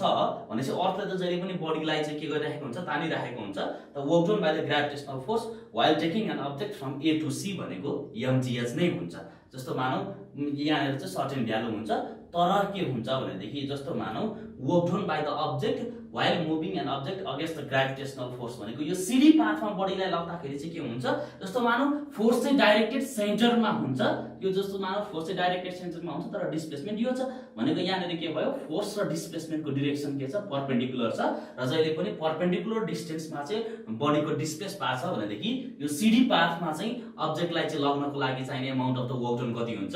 0 हुन्छ। र त्यसैगरी यो E देखि F मा पनि के छ भन्दाखेरि फोर्स र डिस्प्लेसमेन्टको डाइरेक्सन के छ exactly perpendicular to each other छन्। त्यही भएर यो पोइन्ट E देखि F मा चाहिँ कुनै पनि अब्जेक्टलाई लग्नु पर्यो भनेदेखि here the displacement and the force are acting perpendicular to each other. That means weight of the body and the displacement are acting perpendicular to each other. Therefore अब हामीले के हुन्छ जस्तो मानौ यो बडी जस्तो मानौ यो पोइन्ट E मा चाहिँ बडीको मास छ भनेदेखि के हुन्छ यो पोइन्ट बडीको E मा मास छ भनेदेखि चाहिँ यसको वेट भनेको फोर्स डाइरेक्टली डाउनवर्ड तल लागेको हुन्छ। तर डिस्प्लेस चाहिँ हामीलाई कता गर्नु छ E देखि F गर्नु छ भनेपछि EF को डिस्प्लेसमेन्ट र वेट भनेको फोर्स भयो र त्यो चाहिँ के छ exactly perpendicular to each other हुन्छन्। त्यही भएर हामीले के भन्न सक्छौं भनेदेखि जस्तो मानौ जहाँनेर फोर्स र displacement perpendicular to each other हुन्छ त्यहाँनेर amount of work done to displace a certain distance always equal to 0। Therefore यो पाथ जस्तो भए तापनि अब के हुने भयो यो टोटल हाइट भनेको कति भयो यहाँदेखि यहाँसम्मको हाइट यहाँदेखि यहाँसम्म लग्ने यहाँदेखि यहाँसम्म र यहाँदेखि यहाँसम्म लग्नु भनेको के भयो A देखि B सम्म लग्दा जति हाइट हामीले कभर गर्छौं त्यति डिस्टेन्स नै ट्राभल गरेर चाहिँ के हुने भयो जस्तो मानौ ओक्डोन भनेको चाहिँ यहाँदेखि यहाँसम्म लग्न भनेको यो स्ट्रेट पाथ AB बाट चाहिँ जस्तो मानौ A बाट चाहिँ B मा चाहिँ बडीलाई चाहिँ ग्राभिटीको अगेन्स्टमा लग्नु पर्यो माथि भनेदेखि हामीले ओ कति गर्नु पर्ने रहेछ mgh नै गर्नुपर्छ। र त्यसैगरी हामीले पाथ चेन्ज गर्यौं जस्तो मानौ पाथ चेन्ज गरेर चाहिँ A बाट C C बाट D D बाट E E बाट F र F बाट चाहिँ B मा लग्दाखेरि पनि के हुने रहेछ amount of the work done चाहिँ जहिले पनि के आउँछ सेम आउँछ। किनकि यहाँ र यहाँदेखि यहाँसम्म लग्न र यहाँदेखि यहाँसम्म लग्न चाहिँ net amount of the work done यति बेला चाहिँ amount of the work done के हुन्छ 0 हुन्छ। त्यही भएर हामीले चाहिँ यहाँदेखि यहाँसम्म लग्न लागि amount of the work done भनेको जस्तो मानौ यहाँदेखि यहाँसम्म र यहाँदेखि यहाँसम्मको हाइट भनेको त के हो भन्दाखेरि टोटल हाइट त यस नै हो। Therefore the amount of the work done while taking a body from A to B along the path ACDAE is also equal to the के भयो mgh भयो। र त्यसैगरी अब जस्तो मानौ बडी चाहिँ यो B बाट चाहिँ A मा चाहिँ फल भइराखेको छ भनेदेखि amount of the work done भनेको के हुन्छ the amount of work is done by the gravity. That amount of the work is done by the gravity and while taking a body from B to C by this path A B F E D C A, here is also the net amount of the work done by the gravity is equal to the also mgh, but in both cases the net amount of the work done is equal to the कति हुन्छ 0। किन भन्दाखेरि हामीले generally यो बडीलाई चाहिँ work done को हामीले चाहिँ अगेन्स्ट द ग्राभिटी हामीले बडीलाई लगाएका छौं भनेदेखि हामीले के भन्न पाउँछौं दैट इज द mgh र बडी तलबाट चाहिँ माथि झरिराखेको छ भनेदेखि यति बेला mgh हुन्छ र total amount of the work done भनेको जस्तो मानौ तलबाट माथि लानको लागि -mgh भयो र त्यसैगरी माथिबाट तल ल्याउनको लागि चाहिने amount of the work done भनेको कति भयो त्यो ग्राभिटीले गर्ने work done mgh। Therefore the total amount of the work done by the gravitational force is equal to the 0 भयो। Therefore हामीले डेफिनेसन अनुसार कन्जर्भेटिभ फोर्सलाई कसरी डिफाइन गरेका छौं भनेदेखि if the amount of the work done by the force is equal to the 0 along a closed path, एउटा closed पाथमा चाहिँ amount of the work done चाहिँ 0 हुन्छ भनेदेखि हामीले त्यति बेला फोर्सलाई के भन्छौं कन्जर्भेटिभ फोर्स भन्छौं। त्यसलाई हामीले अर्को तरिकाले पनि डिफाइन गर्न सक्छौं र कसरी भनेदेखि यदि मानौ work done by the force भनेको चाहिँ इनिशियल र फाइनल पोजिसनमा मात्र डिपेन्ड हुन्छ र यो पाथमा डिपेन्ड हुँदैन पाथ अफ टेकन मा चाहिँ डिपेन्ड हुँदैन भनेदेखि हामीले के भन्छौं that force by that amount of the work done by the force always equal to के हुन्छ 0 हुन्छ। If the work done by the force only depends upon the initial and final position but does not depends upon the path followed, then in that case the net amount of the work done during such a closed path is equal to the 0। Therefore हामीले के भन्छौं this force gravitational force is the conservative in nature। र यसैगरी magnetic force पनि के हुन्छ नेचरमा चाहिँ conservative नेचरको देखाउँछ भनेको चाहिँ म्याग्नेटिक फोर्सले पनि certain amount of the work done गर्यो भनेदेखि त्यति बेला चाहिँ के हुन्छ एउटा क्लोज्ड पाथमा चाहिँ net amount of the work done by the magnetic force is also equal to the 0। Therefore gravitational force and the magnetic force are the best example of the conservative forces. Non conservative force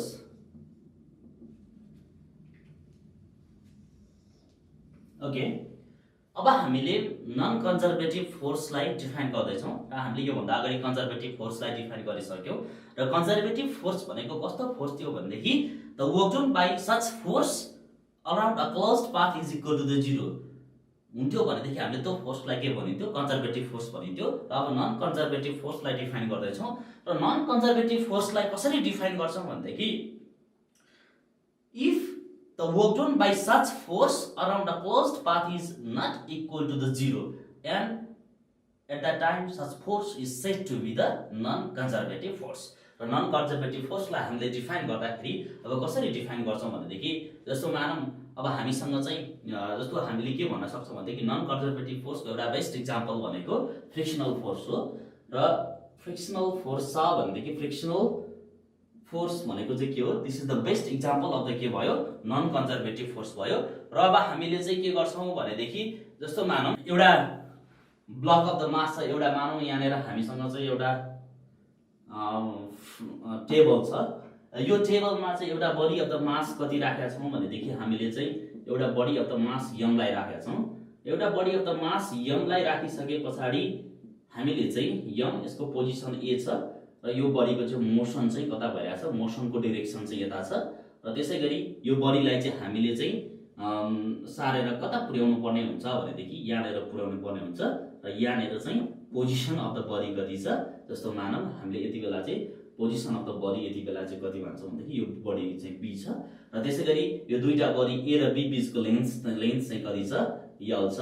भनेदेखि जस्तो मानौँ अब बडीलाई चाहिँ जस्तो मानौँ यो बडीको मोसन चाहिँ एदेखि बीमा छ भनेदेखि यो बडीको चाहिँ मोसन एदेखि बीमा छ भनेदेखि फ्रिक्सनल फोर्स त कता लाग्छ that is F is equal to the F लाई हामीले फ्रिक्सनल फोर्स भन्छौँ किनकि एफ भनेको फोर्स सबस्क्रिप्टले के रिप्रेजेन्ट गर्छ subscript represents the frictional force. र अब हामीले के गर्नुपर्छ भनेदेखि हामीले यहाँनिर चाहिँ work done by the frictional force work done by the frictional force भनेको के हुन्छ भनेदेखि वर्क डन द्याट अब जस्तो मानौँ फ्रिक्सनल फोर्स त यो डिरेक्सनमा छ तर हामीले के गर्नुपर्ने छ भनेदेखि यो बडी ए लाई चाहिँ यल डिस्टेन्स ट्राभल गरेर चाहिँ यो यल बडीलाई चाहिँ यल डिस्प्लेसमेन्ट गराएर कहाँसम्म लग्नु पर्ने छ बी सम्म लग्नु पर्ने छ भनेदेखि हामीले यो डिरेक्सनमा मोसन छ भनेदेखि यही डिरेक्सनमा डिस्प्लेसमेन्ट हुन्छ भनेपछि we have to do work against the frictional force that at that case we have to work done against the frictional force र त्यति बेला चाहिँ हामीले फ्रिक्सनल फोर्सलाई डिफाइन गर्दाखेरि that amount of the work done while displacing a body from point A to B is the कति हुन्छ that is the frictional force भनेको कति भयो दैट इज जस्तो माइनस कति हुन्छ एफ इन्टु यल यो माइनस यो जस्तो मानौँ यसले चाहिँ के रिप्रेजेन्ट गर्छ स्मल एफ ले के रिप्रेजेन्ट गर्छ भनेदेखि यो फ्रिक्सनल फोर्स यल भनेको चाहिँ डिस्प्लेसमेन्ट भनेको कहाँदेखि कहाँसम्म लग्नु पर्ने हुन्छ बडीलाई बीसम्म लग्नु पर्ने हुन्छ र जस्तो मानौँ यो body of the mass mg छ भने यसको वेट त डाउनर डाइरेक्सनमा लाग्छ र डाउनर डाइरेक्सनमा लाग्छ भनेदेखि यो बडीको चाहिँ रियाक्सन कति हुन्छ exactly perpendicular to this body हुन्छ र डाउनर डाइरेक्सनमा चाहिँ जस्तो मानौँ बडीको वेट एमजी लाग्छ भनेदेखि अपर डाइरेक्सनमा चाहिँ रियाक्सन लाग्छ। र अब हामीले फ्रिक्सनल फोर्सलाई चाहिँ कसरी डिफाइन गर्छौँ भनेदेखि दैट इज अर यहाँबाट चाहिँ amount of the work done against the frictional force to displace a body from point A to point B that is to displace a body by the length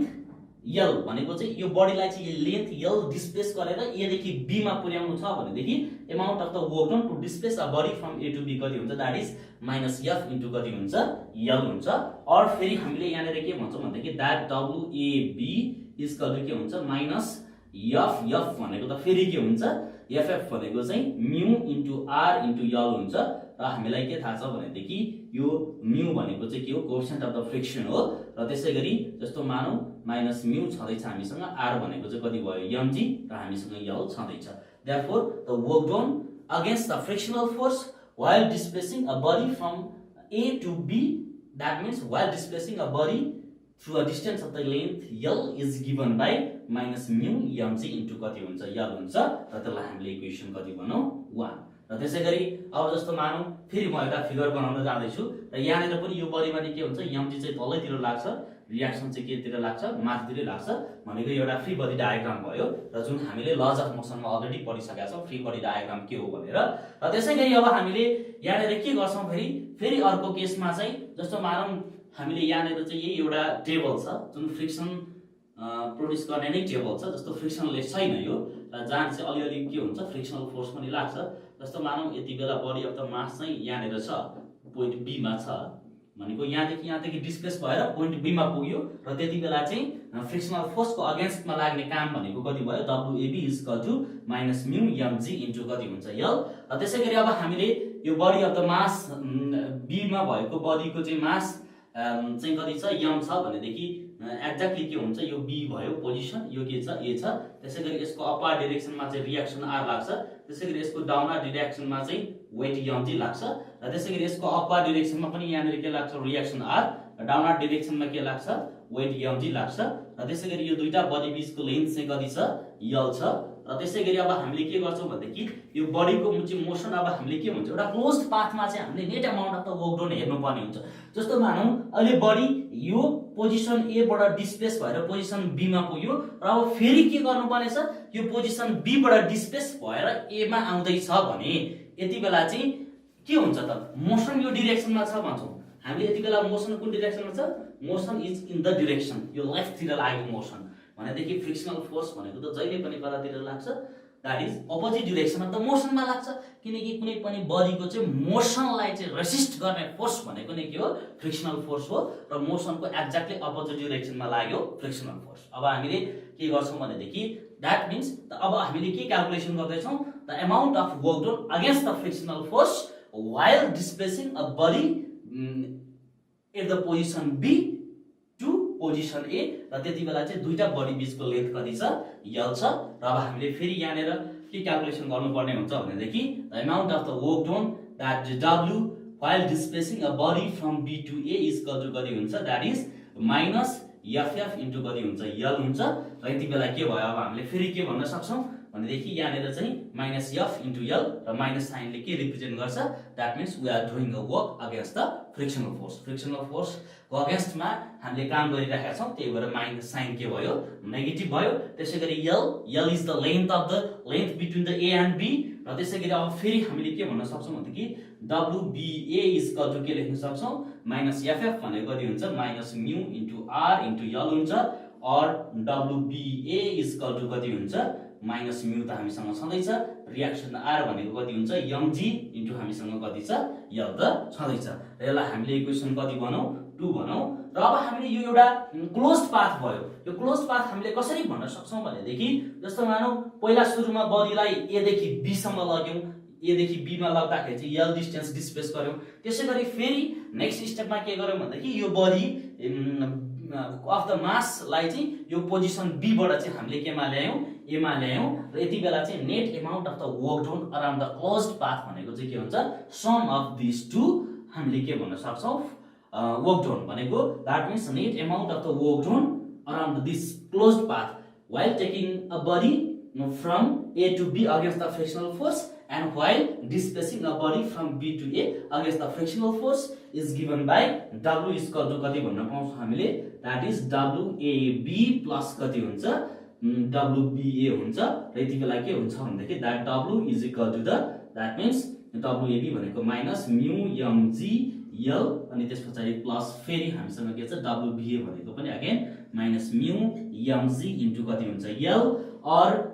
W is equal to -2μmg into L which is not equal to 0. Therefore, work done by the frictional force is not equal to the 0. यहाँनेर के भयो जस्तो के भयो भनेदेखि जहिले पनि जस्तो यहाँनेरबाट हामीले के भन्न सक्छौं भनेदेखि यो नन कन्जर्भेटिभ फोर्स भयो किनभनेदेखि फ्रिक्सनल फोर्स को अगेन्स्टमा गरेको वर्क डन चाहिँ के छ भन्दाखेरि 0 सँग इक्वल छैन यदि work done by against the frictional force चाहिँ 0 सँग इक्वल भएको थियो भनेदेखि हामीले के भन्न पाउँथ्यौ in that case the work done against the frictional force is equal to the 0 that means this force is not conservative in the nature therefore frictional force is the good example of the non conservative force र यहाँनेर के हुन्छ भनेदेखि जहिले पनि जस्तो frictional force लागिसकेपछि चाहिँ टोटल मेकानिकल इनर्जी चाहिँ के हुन्छ लेस हुन्छ र टोटल मेकानिकल इनर्जी चाहिँ के हुन्छ भन्दाखेरि जस्तो मानौ फ्रिक्सनल फोर्सले त मोसनलाई अपोज गरिदिन्छ यदि फ्रिक्सन हुने थिएन भनेदेखि मेकानिकल इनर्जी जहिले पनि के हुन्थ्यो धेरै हुन्थ्यो र फ्रिक्सन भइसकेपछि मेकानिकल इनर्जी कम हुन्छ र मेकानिकल इनर्जी कम भइसकेपछि हामीले के भन्न सक्छौं भनेदेखि टोटल इनर्जी त लस भयो र टोटल इनर्जी लसको मिनिङ के हो भन्दाखेरि इनर्जी डिस्ट्रोय भएको होइन र यो इनर्जी अरु फर्म अफ इनर्जीमा के भएको ट्रान्सफर्म भएको हो। Therefore in that case also for the non-conservative force, law of the conservation also holds good as the law of conservation holds good for a conservative force। र conservative force ले काम गर्दा मात्रै जस्तो मानौँ हाम्रो law of conservation of energy चाहिँ follow हुने होइन, र जति बेला चाहिँ नन कन्जर्भेटिभ फोर्सले पनि के गर्छ, certain amount of the work done गर्छ, र त्यति बेला पनि के हुन्छ जस्तो मानौँ कन्जर्भेसन अफ द इनर्जी हुन्छ। र यो बेलामा चाहिँ total mechanical energy before friction is always greater than the total mechanical energy after friction. Therefore जहिले पनि हामीले के भन्छौँ भनेदेखि यति बेला चाहिँ energy total mechanical energy is lost in the other form of the energy. Therefore in that case there will be also the conservation of the energy, that means energy is conserved here, energy neither destroyed nor created but it is transferred from one form to another। हामीले यहाँ यो अहिले transformation of energy को chart बनायौं र हामीले यहाँनेर work energy power नै पढ्दैछौँ, र त्यही भएर हामीले यहाँनेर first of all transformation of energy को चार्ट बनायौं। र यो यहाँबाट के देख्न सकिन्छ भनेदेखि जहिले पनि यहाँनेर के भइरहेको छ केमिकल एनर्जी, र केमिकल एनर्जी यहाँबाट एरो के दिएको छ भनेदेखि यहाँनेर भोल्टामिटर छ, र भोल्टामिटरको युजबाट चाहिँ हामीले चाहिँ के गर्न सकिन्छ भनेदेखि यो डिभाइस हो, भोल्टामिटर भनेको डिभाइस हो, र भोल्टामिटर भन्ने डिभाइसबाट के गर्न सकिन्छ भनेदेखि chemical energy is converted into the electrical energy. त्यसैगरी इलेक्ट्रिकल एनर्जीलाई चाहिँ केमिकल एनर्जीमा कन्भर्ट गर्न सकिँदो रहेछ by the use of the primary cell. Primary सेलको युजबाट चाहिँ के गर्न सक्यो, electrical energy can be converted into the chemical energy. र त्यसैगरी यो इलेक्ट्रिकल एनर्जी बाट चाहिँ थर्मल एनर्जीमा कन्भर्ट गर्ने डिभाइस भनेको के भयो, हिटर, जुन हामीलाई थाहा छँदैछ। र त्यसैगरी थर्मल एनर्जीबाट चाहिँ हामीले इलेक्ट्रिकल एनर्जीमा चाहिँ कन्भर्ट गर्नु पर्यो भनेदेखि हामीले थर्मोकपल भन्ने डिभाइस युज गर्छौं, जहाँनेर चाहिँ दुईटा वायरलाई चाहिँ हामीले चाहिँ एउटा जंक्सनलाई चाहिँ हट बनाउँछौं र अर्को जंक्सनलाई चाहिँ हामीले कोल्ड बनाइसके पछाडी जहिले पनि हट जंक्सनबाट कोल्ड जंक्सनमा चाहिँ एनर्जी जस्तो मानौं हट जंक्सनबाट क्लोज जंक्सनमा चाहिँ इलेक्ट्रोनको चाहिँ फ्लो हुन्छ, र त्यति बेला चाहिँ के हुन्छ थर्मल एनर्जीले चाहिँ थर्मोकपलको युजबाट चाहिँ इलेक्ट्रिक एनर्जीमा कन्भर्ट गर्छ। र त्यसैगरी इलेक्ट्रिकल एनर्जीलाई चाहिँ साउन्ड एनर्जीमा कन्भर्ट गर्ने डिभाइस भनेको पनि अर्को रहेछ, र त्यो डिभाइस भनेको चाहिँ के हो, लाउड स्पिकर हो। र लाउड स्पिकरको थ्रुबाट चाहिँ इलेक्ट्रिकल एनर्जी जहिले पनि केमा कन्भर्ट गर्न सकिन्छ, that electrical energy can be converted into sound energy. यो हामीले देखिरहेकै कुरा हो। र त्यसैगरी अर्को छ electrical energy can be converted into light energy, जुन हामीले देखिरहेको बल्ब छ, र बल्बबाट चाहिँ के गर्न सक्यो भन्दाखेरि बल्बमा त हामीले सुरुमा त दिने के हो इलेक्ट्रिकल एनर्जी, र त्यो इलेक्ट्रिकल एनर्जीको युजबाट चाहिँ केमा कन्भर्ट गर्न सक्यो, बल्बको युज गरेर लाइट एनर्जीमा। र त्यसैगरी यो लाइट एनर्जीलाई चाहिँ फेरि इलेक्ट्रिकल एनर्जी जस्तो मानौं हामीले चाहिँ के गर्न सकिन्छ भनेदेखि जस्तो मानौं यो फोटो सेलको युज गरेर चाहिँ हामीले के गर्न सकिन्छ, light energy can be converted into electrical energy. जस्तो सोलर डिभाइस भयो, र सोलर डिभाइस भनेको एउटा फोटो सेल भयो, र सोलर डिभाइसमा चाहिँ के हुन्छ जस्तो मानौं सनबाट आएको रे अफ लाइट चाहिँ के हुन्छ एउटा त्यो फोटो सेलमा पर्छ, र फोटो सेलमा परिसके पछाडी जस्तो मानौं हाम्रो सेमिकन्डक्टिङ प्रिन्सिपलबाट के हुन्छ light energy can be converted into the electrical energy. त्यसैगरी हामीले with the help of the motor electric energy can be converted into the mechanical energy. त्यसैगरी with the help of the dynamo we can convert the mechanical energy into the electrical energy, and this is the simple flow chart for the transformation of energy। आज हामी collision को बारेमा पढ्दैछौँ। The collision is first of all defined as the interaction between the particles for the short interval of the time. This is known as the collision, and हामीले example of the collision के दिन सक्छौं भने जस्तै दुईवटा गाडीहरु ठुकियो भने त्यो एउटा collision भयो। जस्तो न्यूक्लियस र इलेक्ट्रोनको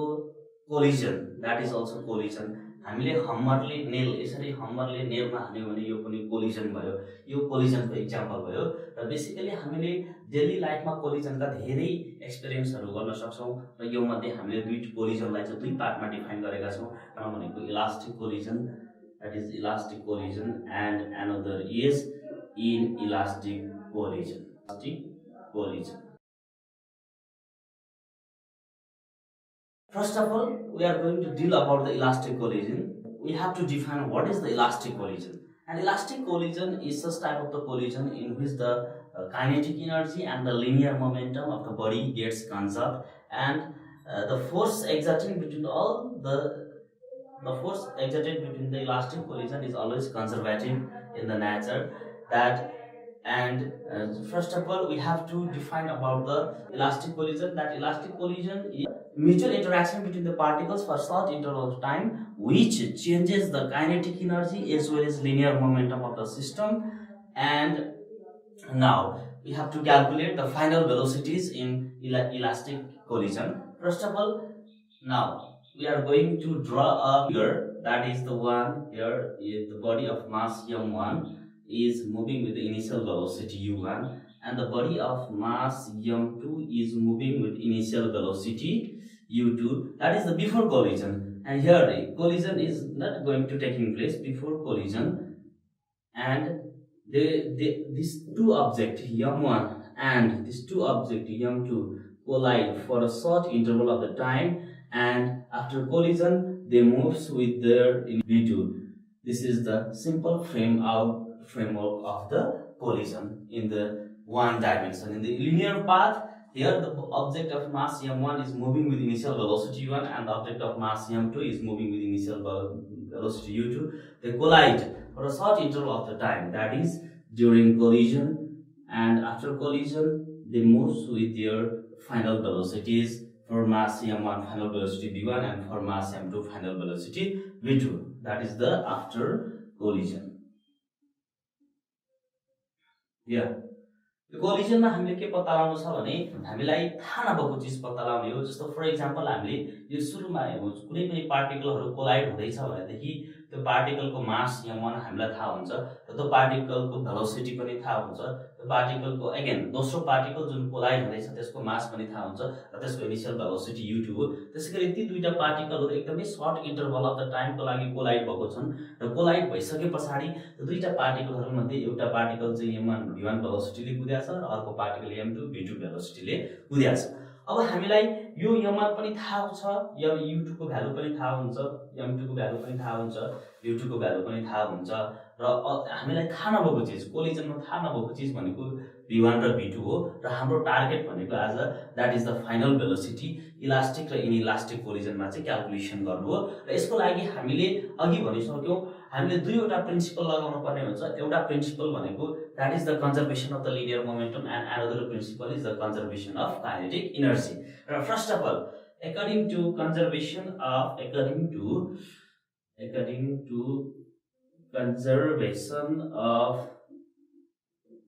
linear momentum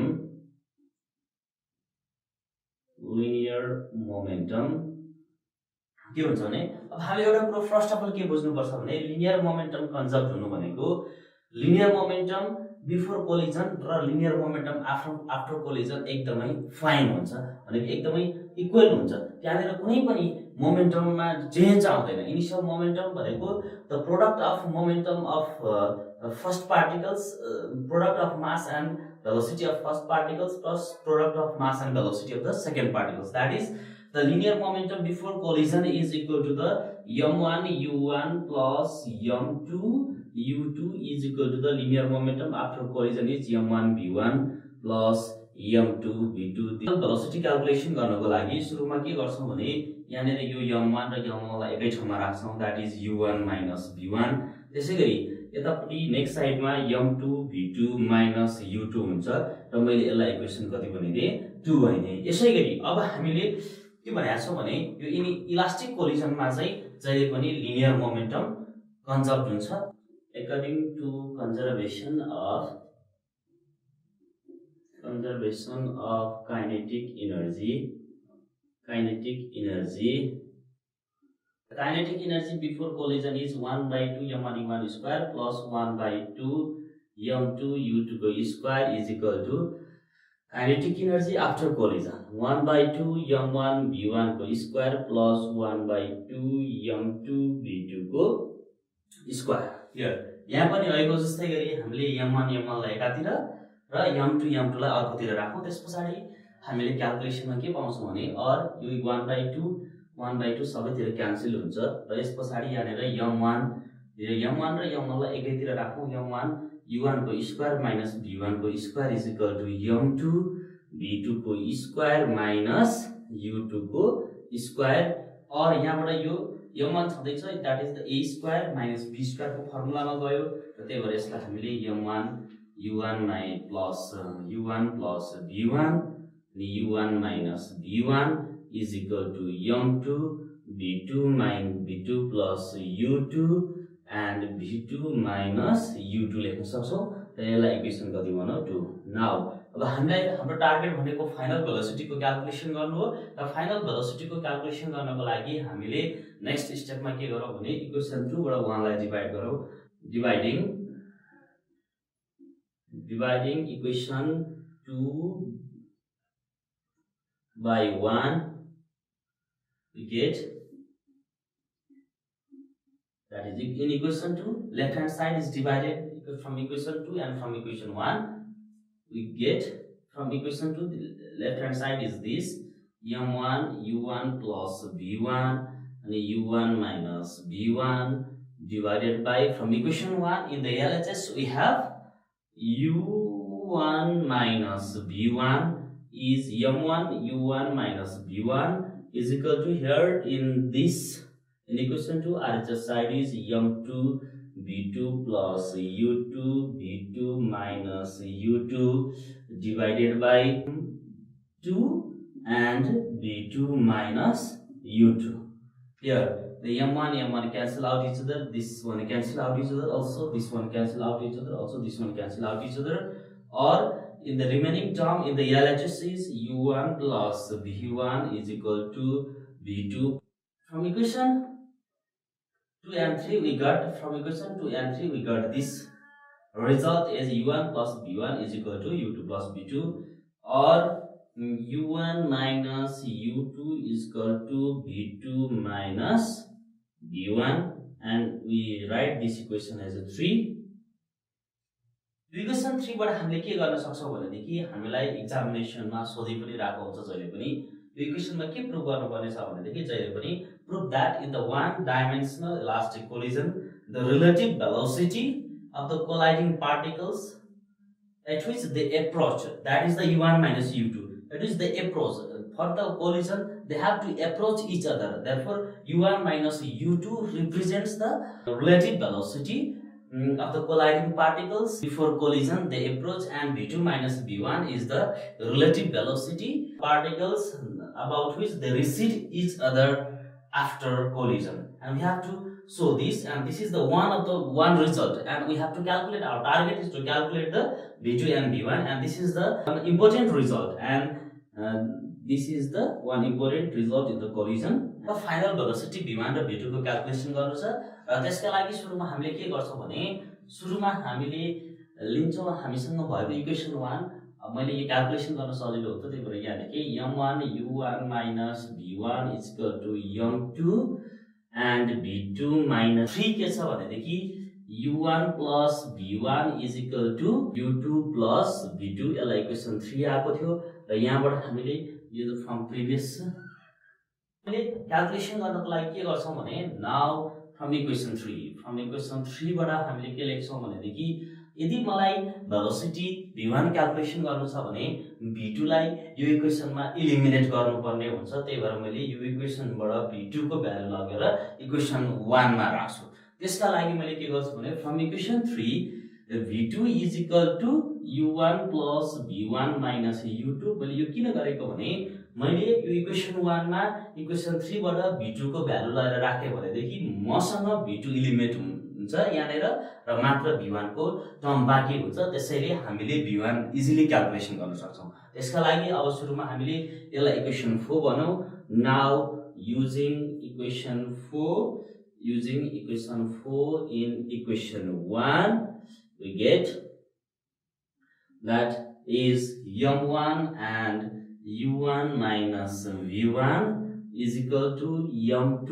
हामीसँग भएको छ यहाँ v2 को ठाउँमा हामीले यो इक्वेसनमा लगेर v2 बराबर के राख्नु पर्यो u1 plus v1 minus u2 that is u1 plus v1 minus u2 अनि यहाँनेर हामीसँग अलरेडी minus u2 को टर्म छँदैछ और m1 अनि u1 minus v1 is equal to m2 u1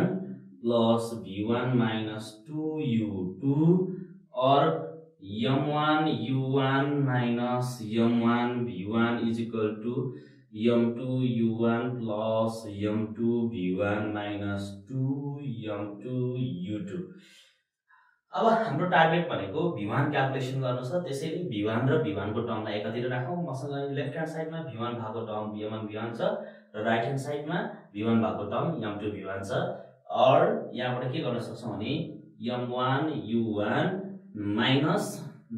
m2 u1 plus 2 m2 u2 is equal to यो m2 v1 यसलाई नि यता ल्याइसके, यहाँनेर -2, यहाँनेर प्लस को, यहाँनेर +2, यो लेफ्ट ह्यान्ड साइडमा आउँदाखेरि माइनस को, यहाँनेर m2 v1 बाँकी छ हामीसँग m2 v1 माइनस यो टर्म v1 को टर्म यो साइडमा जाँदाखेरि कति हुन्छ m plus m1 v1। और यहाँबाट हामीले के क्याल्कुलेसन गर्न सक्छौं भने u1 र u1 लाई कमन लियौं, u1 र u1 लाई कमन लिँदाखेरि m1 minus m2 u1 is plus 2 m2 u2 is equal to m1 plus m2 v1 m1 minus m2 divided by m1 plus m2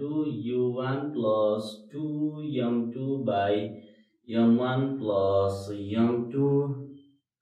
u2. This is the relation 5, and from this relation 5 we have calculated the final velocity v1 in terms of the mass m1 m2 and u1 u2। then हामीलाई के थाहा छ भने अब m1 m2 र u1 u2 को value already collision हुनुभन्दा अगाडि नै थाहा भइसक्यो र त्यसैले v1 को भ्यालु हामीले इजिली क्याल्कुलेसन गर्न सक्छौं। अब हामीलाई सबै थाहा भएको प्यारामिटर राइट ह्यान्ड साइडमा छ र लेफ्ट ह्यान्ड साइडमा एउटा थाहा नभएको प्यारामिटर छ, त्यही भएर हामीले इजिली v1 क्याल्कुलेसन गर्न सक्छौं। यसैगरी हामीले v2 को पनि क्याल्कुलेसन गर्न सक्छौं र त्यसका लागि के गर्नुपर्छ भने यो इक्वेसनमा चाहिँ अब हामीले यो इक्वेसनमा v1 को भ्यालु इलिमिनेट गर्नको लागि चाहिँ हामीलाई v2 मात्र राख्नु छ। यहाँबाट चाहिँ v1 को भ्यालु चाहिँ यो इक्वेसनमा लगेर राख्यौं भनेदेखि यो इक्वेसन 1 मा v1 इलिमिनेट हुन्छ र हामीले इजिली v2 क्याल्कुलेसन गर्न सक्छौं। र त्यसको लागि from equation 3 we have again from equation 3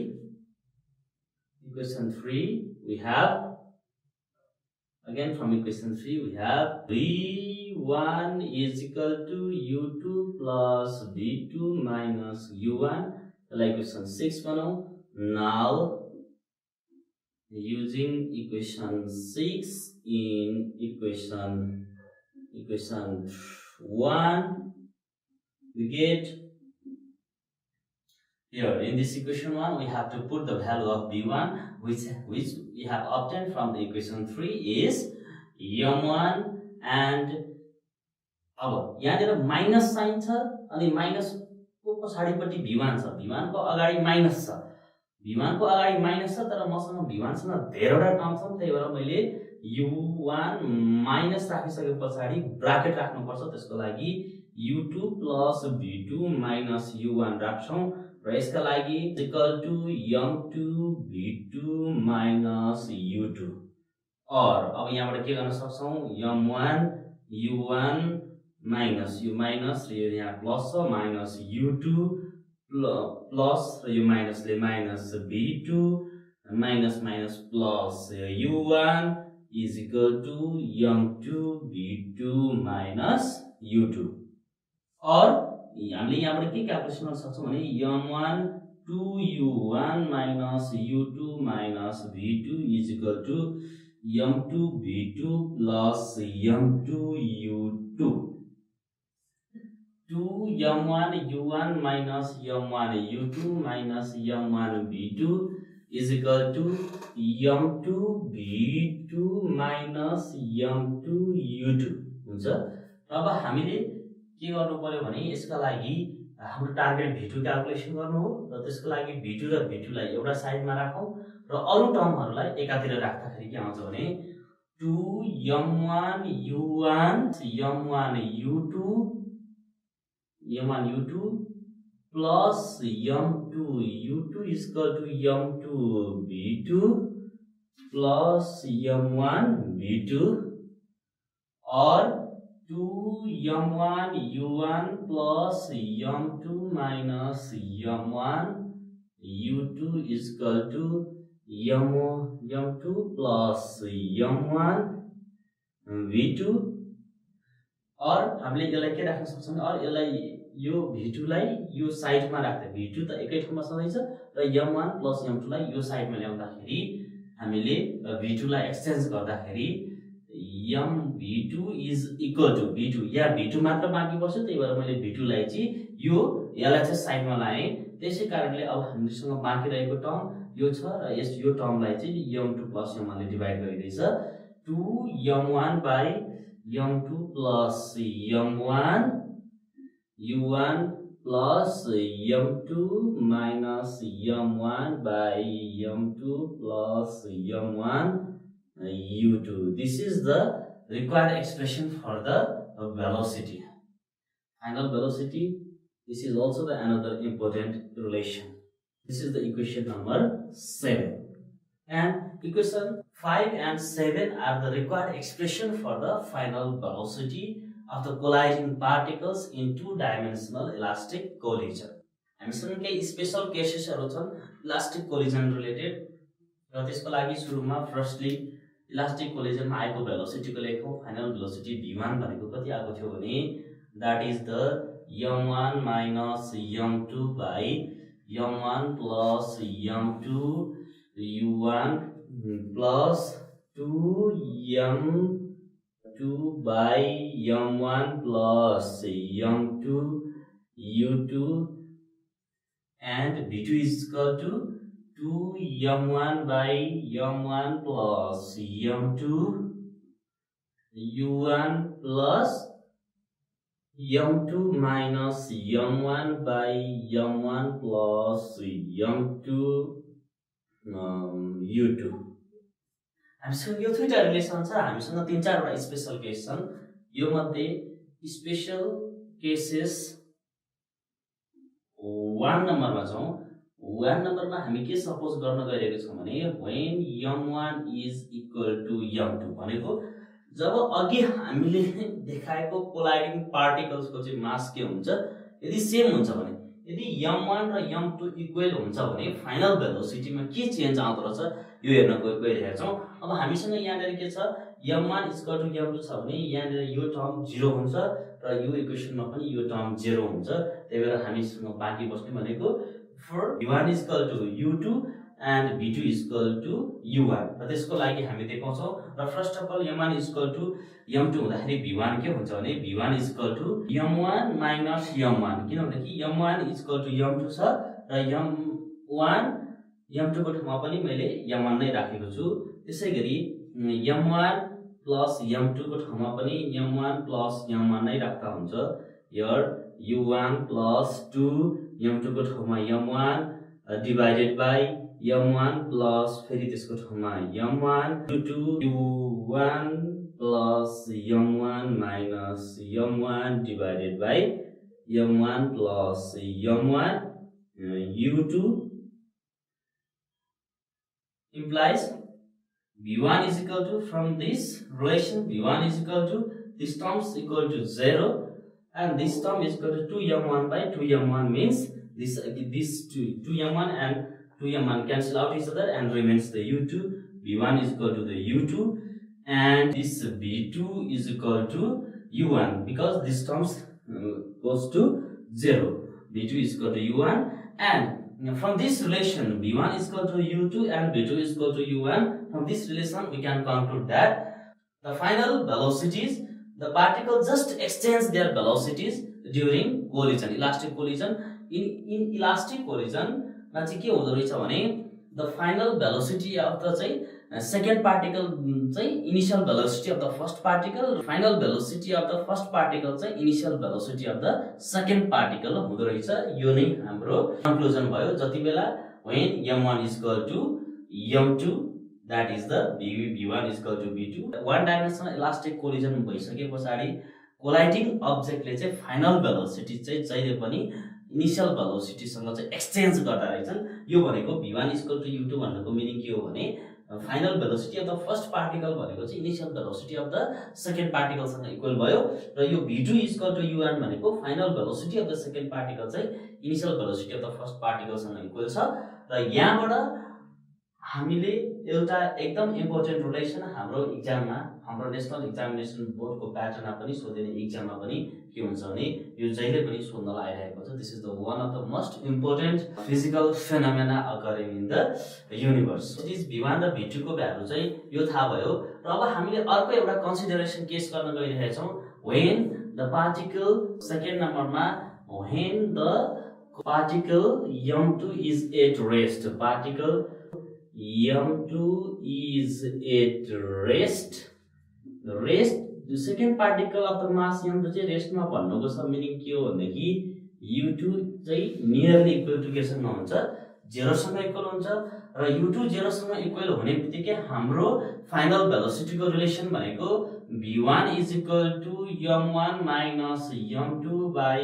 m1 plus m2 colliding particles. If the second particle is at rest, that means when u2 is equal to 0, then the expression for final velocity is this: v1 is equal to m1 minus m2 by m1 plus m2 u1, and v2 is equal to 2m1 by m1 plus m2 u1. Final velocity v1 र v2 calculation गर्यौं जति बेला second particle रेस्टमा हुँदा भन्नुको meaning second particle भनेको u2 रेस्टमा हुँदाखेरि हामीसँग आएको फाइनल भेलोसिटी भनेको v1 र v2 हो अब हामीले यहाँबाट केस नम्बर 3 मा म के क्याल्कुलेसन गर्न गइरहेछु भने केस 3 मा चाहिँ जस्तो for example when m1 is very greater than m2 भनेको जुन पार्टिकल चाहिँ रेस्टमा छैन त्यो रेस्टमा नभएको पार्टिकल चाहिँ के हुन्छ भन्दाखेरि जस्तो मानौं रेस्टमा नभएको पार्टिकल चाहिँ धेरै ठुलो मासको छ भनेको जुन पार्टिकल चाहिँ रेस्ट मोसनमा छ र मोसनमा भएको पार्टिकलको मास धेरै ठुलो छ भने हामीले यहाँ चाहिँ धेरै ठुलो छ मोसनमा भएको पार्टिकल धेरै ठुलो छ रेस्टमा भएको पार्टिकल भन्दा त्यतिबेला हामीले m2 लाई चाहिँ वी क्यान नेग्लेक्ट इट भनेको m2 लाई चाहिँ के गर्न सक्छौं नेग्लेक्ट गर्न सक्छौं यो बेलामा के हुँदो रहेछ भने that v1 is equal to the v1 is equal to यहाँनेर हामीले m2 को ठाउँमा 0 राख्न सक्छौं m2 को ठाउँमा 0 राख्दाखेरि that is v1 is equal to m1 minus 0 by m1 plus 0 into u1 this means v1 is equal to u1 again and the final velocity of the second particle that is which is at the rest there the particle rest मा भएको particle को velocity चाहिँ कति हुँदो रहेछ भने v2 is equal to 2m1 by that is m1 plus that is nearly equal to 0 this means into the u1 implies v2 is equal to the twice times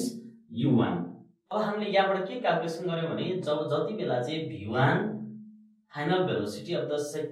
colliding particles v1 and v2 एउटा particle of the mass m2 चाहिँ रेस्टमा हुँदाखेरि final velocity of the first particle चाहिँ पहिला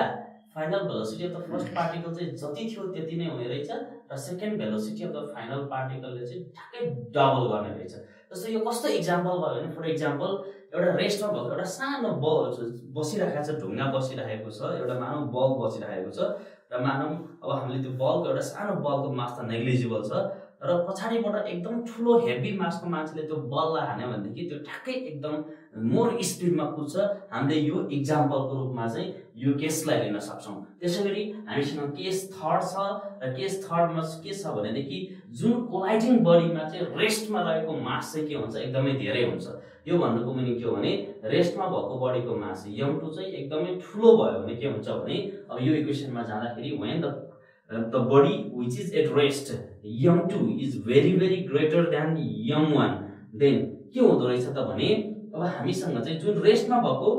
मास एकदमै ठुलो छ भने यति बेला we can neglect m1 is nearly equal to 0 र हामीसँग फाइनल भेलोसिटी को एक्सप्रेसन v1 र v2 के हुन्छ भने v1 is equal to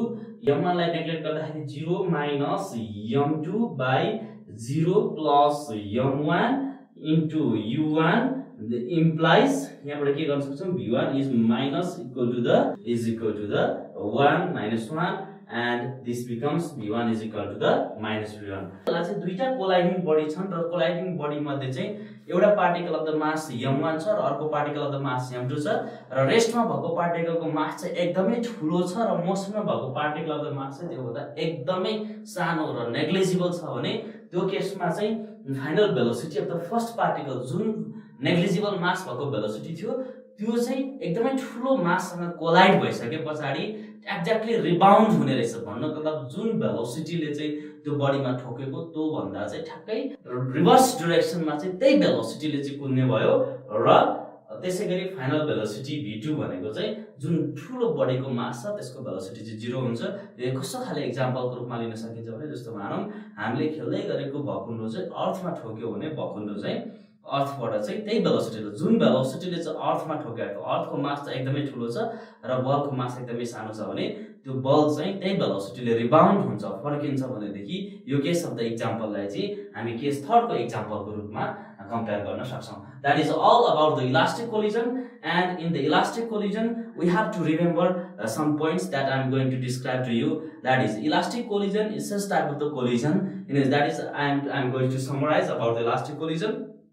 Elastic collision is such collision in which the linear momentum and the characteristics of the elastic collision are the linear momentum is conserved first, and second, kinetic energy is conserved. Third one is the force exerted between the colliding bodies is the conservative in the nature. And one important features of this elastic collision is in the elastic collision the kinetic energy does not change into the other form of mechanical energy. That is the most important features and the characteristics of the elastic collision. Elastic collision को important features को बारेमा पनि पढ्यौं र elastic collision को some example हरु पनि दियौं र त्यसैगरी next collision मा हामीले inelastic collision को बारेमा पढ्दै छौं र that is the inelastic collision.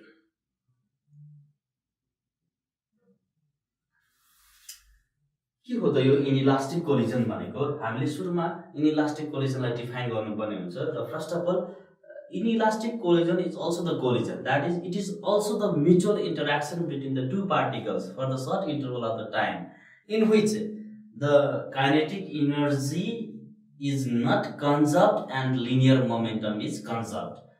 And the kinetic energy is not conserved means the kinetic energy is lost into the other form of the energy, that is into the sound energy, that is the light energy, and that is the heat energy. Inelastic collision को जस्तो मानौं हामीले कहिलेकाहीँ real लाइफमा देखिने एक्जाम्पलहरु भनेको truck र बसको collision भयो भनेदेखि यहाँनिर के हुन्छ भने तिनीहरुको लिनियर मोमेन्टम चाहिँ इनिशियल लिनियर मोमेन्टम र फाइनल लिनियर मोमेन्टम कन्जर्भ हुन्छ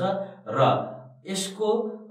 काइनेटिक एनर्जी चाहिँ कन्जर्भ हुँदैन किनभने काइनेटिक एनर्जी चाहिँ अरु फर्म अफ एनर्जीमा चेन्ज हुन्छ। जस्तै ट्रक र बसको कोलिजन हुँदाखेरि पनि त्यहाँनिर हिट प्रोड्युस आउँछ। त्यो हिट प्रोड्युस हुनु भनेको काइनेटिक एनर्जी चाहिँ अरु फर्म अफ एनर्जीमा चेन्ज भयो। त्यसैगरी त्यो कोलिजन भएको ठाउँमा तातो हिट आइरहेको हुन्छ। त्यो हिट भनेको चाहिँ काइनेटिक एनर्जी नै हिट एनर्जीमा प्रोड्युस भयो। कहिलेकाहीँ त्यहाँनिर बिजुलीको झिल्का निस्किन सक्ला, त्यो भनेको light energy. That means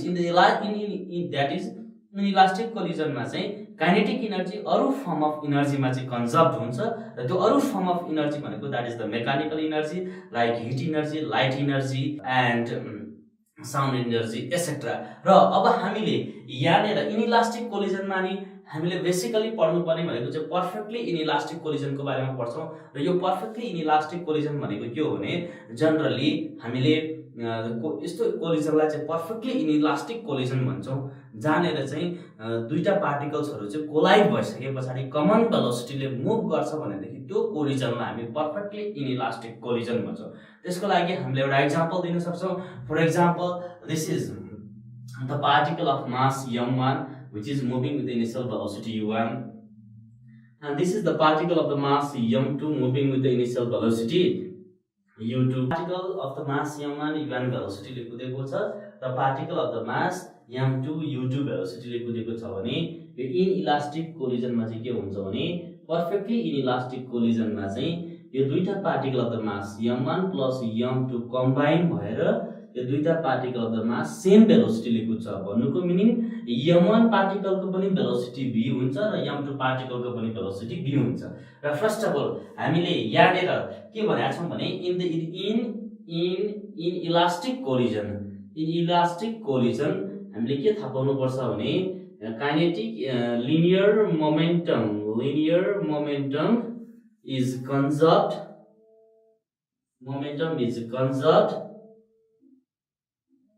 energy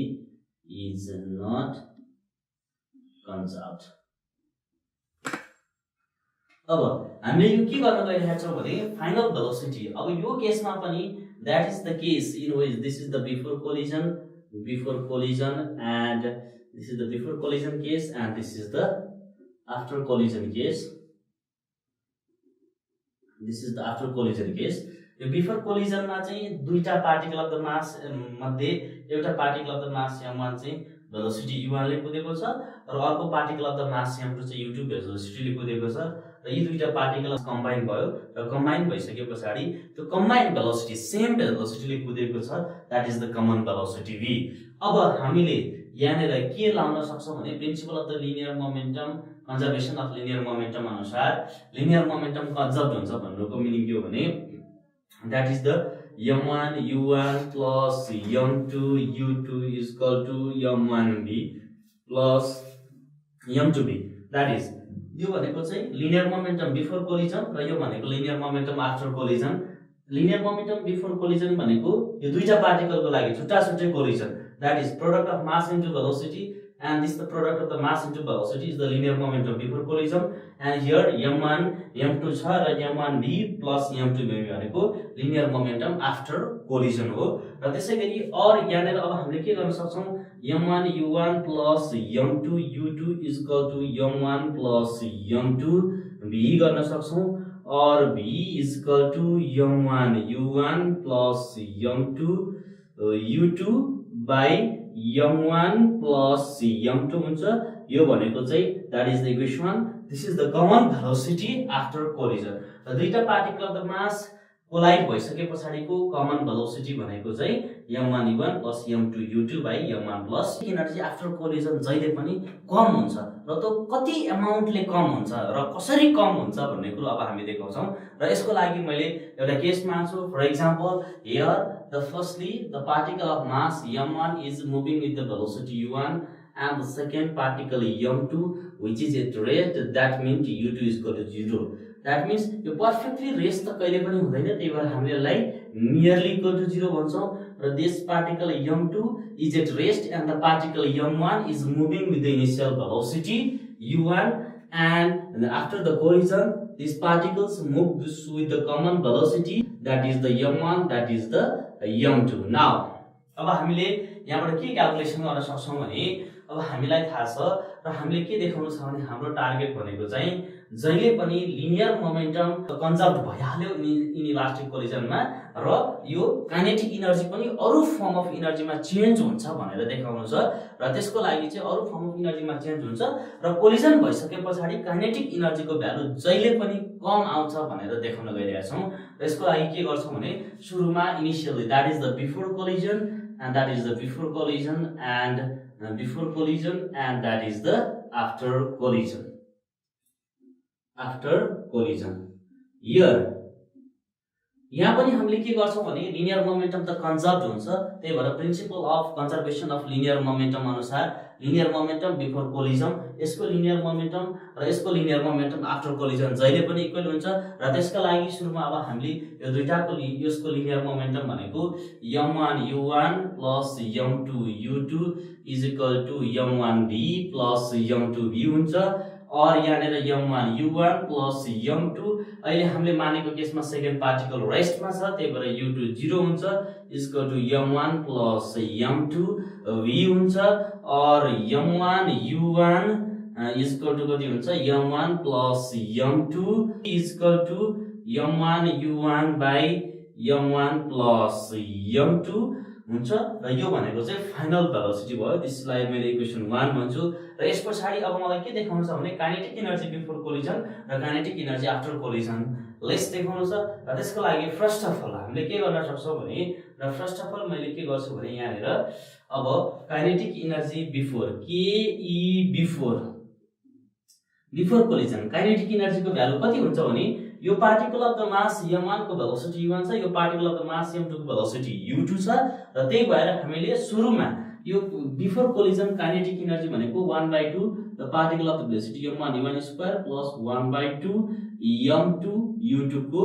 square और kinetic energy before is equal to 1/2 m1 u1 को square plus this terms u2 is at rest, therefore u2 can be considered as a 0. Now this is the 0 is equal to the 1/2 m1 u1 square. This is the kinetic energy before collision. अब यस पछाडी हामीले फेरि kinetic energy after collision calculation गर्नुपर्ने हुन्छ र kinetic energy ke after is equal to the 1/2 m1 plus m2. यो m1 plus m2 किन लेखेको भने दुईटा particle of the mass combine भइसक्यो र यो कम्बाइन भइसके पछाडी यसको भेलोसिटी दुईटैको के छ कमन छ, त्यही भएर 1/2 m1 plus m2 v square हुन्छ। त्यसैगरी और ke after is equal to 1/2 m1 plus m2 र v को ठाउँमा कति हुन्छ भने m1 u1 by m1 plus m2, that is m1 u1 by m1 plus m2 को स्क्वायर। अब यहाँबाट के गर्न सकिन्छ भने ke आफ्टर भनेको ke after is equal to, अब यहाँनिर m1 प्लस m2 छ र मैले यसलाई अझै सिम्प्लिफाई तरिकाले लेख्छु। के हुन्छ भने m1 प्लस m2 अनि त्यसपछि m1 square u1 square by m1 plus m2 को square. That means the kinetic energy after collision is equal to 1/2 m1 plus m2 plus m2 m1 into u1 को square into m1 by m1 plus m2 को square. यो र यो cancel भयो term और ke after is equal to 1/2 m1 u1 square into m1 by m1 plus m2। अघि मैले के लेखेको छु भने काइनेटिक एनर्जी बिफोर कोलिजन भनेको यो टर्म आयो र यस पछाडी काइनेटिक एनर्जी आफ्टर कोलिजन यो टर्म आयो र अब हामीले मैले यो दुईटा इक्वेसनबाट के लेख्न सक्छु भने kinetic energy after collision divided by kinetic energy before collision गरियो भने के आउँछ भने आफ्टर काइनेटिक भनेको 1/2 m1 u1 square m1 by m1 plus m2 divided by 1/2 m1 u1 square. यो टर्म र यो टर्म क्यान्सल भयो और ke after by ke before is equal to m1 by m1 plus m2 र हामीलाई के थाहा छ भने यो m1 by m1 plus m2 is always less than the 1. This terms is the less than 1, therefore we can write ke after by ke before is less than 1. This means हामीलाई के देखाउनु छ भने जहिले पनि kinetic energy after collision lace हुन्छ र यहाँबाट के आउँछ भने which is implies that ke after is less than ke before. Ke after is less than ke before. This shows that there is always the loss of kinetic energy in the one dimension inelastic collision, and from this we have to summarize about the inelastic collision is that in the inelastic collision is such type of the collision in which the linear momentum is conserved but kinetic energy is not conserved. That kinetic energy does not conserved means this kinetic energy is converted into the other form of the energies. That means like sound energy, heat energy and light energy, etc. And there are some important features of the inelastic collision. First one is linear momentum is conserved, kinetic energy is not conserved. All the force interacting, involving between such type of the collision is not conservative in the nature, and the kinetic energy is lost into the other form of the energy. 6 mechanics 11 mechanics unit 6 जसमा circular motion छ। अब यो circular motion rectilinear motion भन्ने हुन्छ। Circular motion भनेको कुनै पनि object body सर्कलमा move गर्छ भने त्यसलाई सर्कुलर मोसन भन्छ। Linear motion, circular motion. Linear भनेको स्ट्रेट लाइनमा भएको मोसनलाई लिनियर मोसन भन्छ। जस्तो लिनियर मोसन भनेको अब यस्तो लाइनलाई लिनियर भन्छ। त्यसरी यो लाइन लिनियर भयो भने यस्तो लिनियर भएको कुनै पनि बडीको मोसनलाई लिनियर मोसन भन्छ। जस्तो एउटा बडी छ, एउटा कार मुभ भइरहेको छ भने यतिखेरको मोसनलाई लिनियर मोसन भन्छ, किनभने यो लिनियर भनेको लाइन हो। लाइनमा हुने स्ट्रेट लाइनमा हुने मोसनलाई लिनियर मोसन भन्छ। सर्कुलर मोसन भनेको चाहिँ जस्तो सर्कल छ, एउटा सर्कल हो, एउटा कर्भ हो। यो कर्भमा कुनै पनि बडी मुभ भइरहेको छ, कुनै पनि बडी यसरी मुभ भइरहेको छ कर्भमा भने यतिखेरको यो बडीको मोसनलाई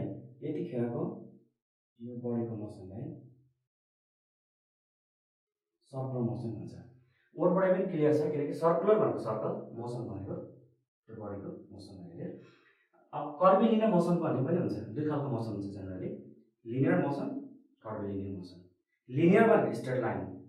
कर्भिलिनियर भनेको कर्भमा, त्यसरी कर्भिलिनियर मोसन पनि भन्छ यसलाई, कर्भिलिनियर मोसन। अब यसको यो कर्भिलिनियर मोसनको यस्तो एक्जाम्पलहरू धेरै छ, अथवा सर्कुलर मोसनको एक्जाम्पलहरू धेरै छ। जस्तो मोसन अफ सन, कुनै पनि बडीको मोसन सर्कुलर हुनको लागि चाहिँ त्यसले ट्राभल गरेको बाटो चाहिँ सर्कल हुनु पर्यो, कर्भ हुनु पर्यो। जस्तो एक्जाम्पलको लागि सर्कुलर मोसनको एक्जाम्पलको लागि जस्तो प्लानेट्सहरूको मोसन सनको वरिपरि, त्यो सर्कुलर मोसन हो। त्यसै गरिकन इलेक्ट्रोनको मोसन न्युक्लियसको वरिपरि, त्यो सर्कुलर मोसन हो, किनभने इलेक्ट्रोनले न्युक्लियसको वरिपरि सर्कल बनाएर ट्राभल गर्छ, सर्कल बनाएर घुम्छ, त्यो सर्कुलर मोसन भयो। सर्कुलर मोसनको एक्जाम्पलहरू धेरै हुन्छन्। कुनै पनि भेहिकललाई सर्कलमा घुमायो भने पनि सर्कुलर मोसन हुन्छ। त्यसैले यो सर्कुलर मोसनमा युज हुने डिफ्रेन्ट टर्म्सहरू म वान बाई वान यहाँ एक्सप्लेन गर्दै जान्छु। जस्तो first term angular displacement.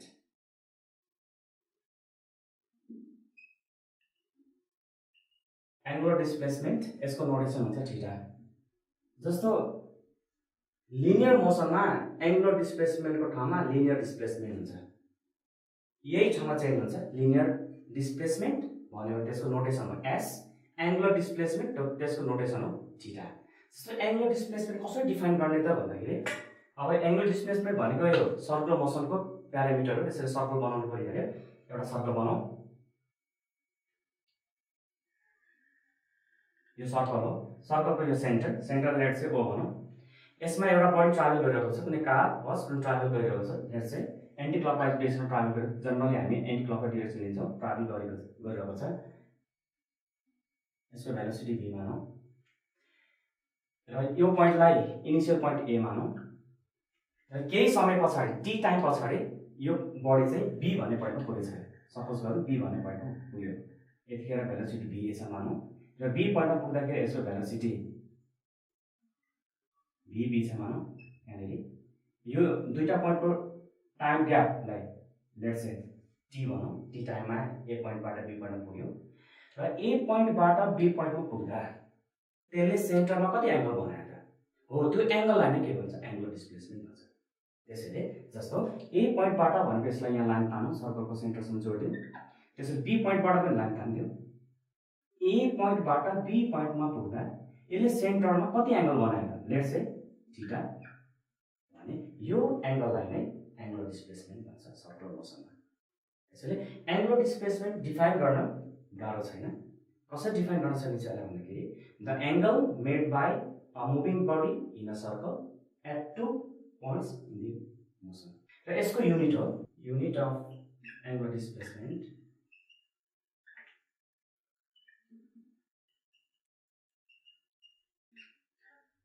Theta, यसको युनिट हुन्छ रेडियन। रेडियन सर्टकटमा आरएडी, रेडियन यसको युनिट हो रेडियन। अब दोस्रो टर्म छ, सेकेन्ड टर्म हो एङ्गुलर भेलोसिटी।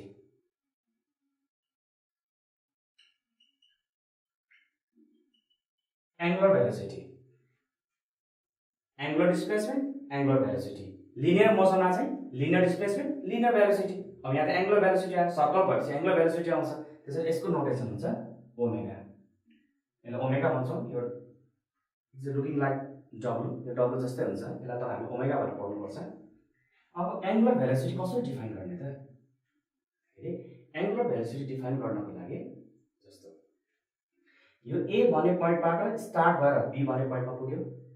र ए भन्ने पोइन्टबाट बी पोइन्टमा पुग्न टाइम टी लाग्यो र त्यसै गरिकन ए भन्ने पोइन्टबाट बी पोइन्टमा पुग्न टाइम टी लाग्यो भने त्यसै गरिकन अर्को दोस्रो पोइन्ट चुज गरौँ। मानौँ त्यो पोइन्ट सी छ, त्यो पोइन्ट सी छ। यहाँनिर भेलोसिटी भिसी पनि लेख्न सकिन्छ। यहाँ भेलोसिटी अहिले मैले लेखिराखिनँ। एबाट स्टार्ट भयो बीमा पुग्यो अनि त्यही एबाट स्टार्ट भएर कन्टिन्युसली यो सीमा पुग्यो भने सपोज मानौँ कि एबाट बीमा पुग्न टाइम टी1 लाग्यो, त्यसै गरिकन एबाट सीमा पुग्न टाइम टी2 लाग्यो भनेको टी1 भनेको चाहिँ यहाँदेखि यहाँसम्म यति बी पोइन्टसम्म अनि टी2 भनेको चाहिँ यहाँबाट सीसम्म। ओभियसली के देखिन्छ, टाइम बढ्दाखेरि एङ्गुलर डिस्प्लेसमेन्ट पनि बढ्दो रहेछ। त्यसैले एबाट बीमा पुग्दा थीटा1 एङ्गल बनायो, यो भनेको angular displacement for B point. त्यसै गरिकन एबाट सीमा पुग्दाखेरि एङ्गल यसले अर्कै बनाउँछ, त्यो ग्रेटर एङ्गल हुन्छ, थीटा1 भन्दा बढी हुन्छ। यसलाई लेट्स से थीटा2 भनौँ, त्यसै थीटा2 भनेको angular displacement for point C पोइन्टको लागि एङ्गुलर डिस्प्लेसमेन्ट भयो। अब एङ्गुलर डिस्प्लेसमेन्ट बी पोइन्टको लागि थीटा1 छ, सी पोइन्टको लागि थीटा2 छ। त्यसैले बी पोइन्टको लागि टाइम टी1 छ, सी पोइन्टको लागि टाइम टी2 छ। अब कति एङ्गल चेन्ज भयो कति टाइममा, त्यो चेन्ज भएको एङ्गललाई चेन्ज भएको टाइमले डिभाइड गर्यो भने त्यसलाई भन्छ एङ्गुलर भेलोसिटी। त्यसैले angular velocity is defined as the rate of change of angular displacement with respect to time or change of angular displacement per unit time. जसो डिफाइन गरे पनि भयो। र यसलाई लेख्ने तरिका छ angular velocity omega equals to, मैले भनेपछि अघि डिफाइन गरिसकेँ, rate of change of angular displacement with respect to time भनेको एङ्गुलर डिस्प्लेसमेन्ट कति चेन्ज भयो र कति टाइममा त, र चेन्ज भएको एङ्गललाई चेन्ज भएको टाइमले डिभाइड गर्यो भने एङ्गुलर भेलोसिटी आउँछ। जस्तो चेन्ज भएको एङ्गल कति त, कहाँ पुग्दा भन्दाखेरि बीबाट सी पोइन्टमा पुग्दा, बीबाट सी पोइन्टमा पुग्दा कति एङ्गल चेन्ज भयो त भन्दाखेरि थीटा2 माइनस थीटा1। अनि थीटा2बाट थीटा1मा पुग्दाखेरि टाइम चाहिँ कति चेन्ज भयो त भन्दाखेरि टी2 माइनस टी1। अब थीटा2 माइनस थीटा1 भनेको change of angular displacement, T two minus T one भनेको चेन्ज अफ टाइम। र चेन्ज अफ एङ्गुलर डिस्प्लेसमेन्टलाई चेन्ज अफ टाइमले डिभाइड गर्यो भने एङ्गुलर भेलोसिटी आउँछ। अब यसैलाई यदि बी र सी पोइन्ट नजिकै छ भने थीटा2 माइनस थीटा1 को भ्यालु सानो आउँछ। त्यसैले म यसलाई यसरी लेख्छु ओमेगा डेल थीटा। त्यसै गरिकन बी र पोइन्ट नजिकै छ भने के हुन्छ त, यो दुईटा पोइन्ट बिचको ग्याप भन्दा सानो हुन्छ। दुईटा पोइन्ट बिचको ग्याप सानो भयो भने टाइम भन्दा स्मल हुन्छ। त्यसैले डेल थीटा, मैले डेल थीटा लिए, यो भनेको चेन्ज अफ एङ्गुलर डिस्प्लेसमेन्ट, यो भनेको चेन्ज अफ टाइम। अब म यसलाई लिमिट लिउँ, let delta T tends to 0, एकदमै सानो टाइम छ। एकदमै सानो टाइम भन्दा के हुनुपर्छ भन्दाखेरि बी र सी पोइन्टको बिचको ग्याप सानो हुनुपर्छ, बी र सी पोइन्ट नजिक हुनुपर्छ। बी र सी पोइन्ट नजिक भयो भने डेल टी टेन्स टु 0 हुन्छ। डेल टी टेन्स टु 0 भयो भने अब यो राइट ह्यान्ड साइड के भयो त भन्दाखेरि डेरिभेटिभ भयो डी थीटा बाई dt। यसलाई इन्स्ट्यान्टेनियस एङ्गुलर भेलोसिटी पनि भन्छ। यसलाई इन्स्ट्यान्टेनियस एङ्गुलर भेलोसिटी पनि। अब डी थीटा बाई dt भनेको, डी थीटा भनेको हो change of angular displacement, change of angular displacement भनेको पनि एङ्गुलर डिस्प्लेसमेन्ट नै त हो नि, त्यसैले थीटा। त्यसैले चेन्ज अफ टाइम भनेको टाइमै हो, टाइमकै डाइमेन्सन हो, त्यसैले टी भन्छ। ओमेगा भनेको के पनि रहेछ, ओमेगा भनेको थीटा बाई टी पनि रहेछ। थीटा भनेको एङ्गुलर डिस्प्लेसमेन्ट, टी भनेको टाइम भनेको त यसको डेफिनेसन अर्को पनि त गर्न सकिँदो रहेछ नि त। एङ्गुलर भेलोसिटीलाई डेफिनेसन अर्को तरिकामा डिफाइन गर्न सकिँदो रहेछ भनेको angular velocity is defined as the ratio of angular displacement to time taken. Now unit of angular velocity. अब एङ्गुलर भेलोसिटी युनिट लेखौँ। युनिट कसरी लेखेर भन्दाखेरि अब हेर्नु, युनिट अफ एङ्गुलर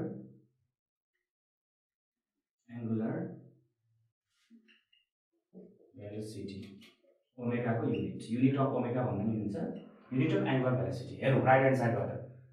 थीटा भनेको एङ्गल भइहाल्यो रेडियन आर एडी रेड यसको सर्टकट। त्यसपछि टी भनेको टाइमको युनिट हुन्छ सेकेन्ड, त्यसैले red per second radian per second यसलाई यसरी पनि लेख्न सकिन्छ R A D rad per second. यो के भयो त युनिट अफ एङ्गुलर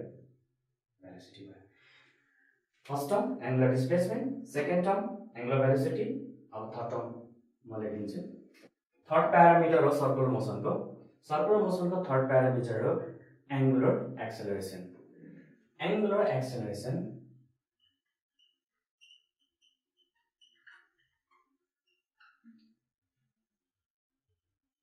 यसको नोटेसन हो अल्फा।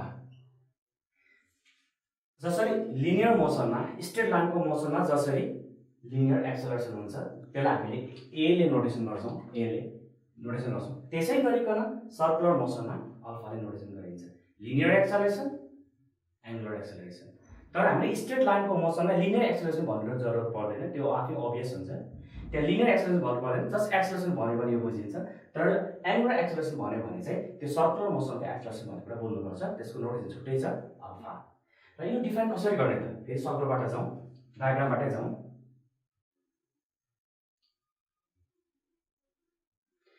यो सर्कलको सेन्टर ओ र सुरुमा बडी ए पोइन्टमा छ, इनिशियली बडी ए पोइन्टमा छ। यो बडी एन्टिक्लक यसरी मुभ भइरहेको छ इनिशियली, र ए बाट बी मा पुग्यो। मानौ ए बाट बी मा पुग्न टाइम टी1 लाग्यो र ए बाट बी मा पुग्दाखेरि मानौ कि यहाँनिर यसको एङ्गुलर भेलोसिटी चाहिँ ओमेगा 1 रहेछ रे बी पोइन्टमा पुग्दा।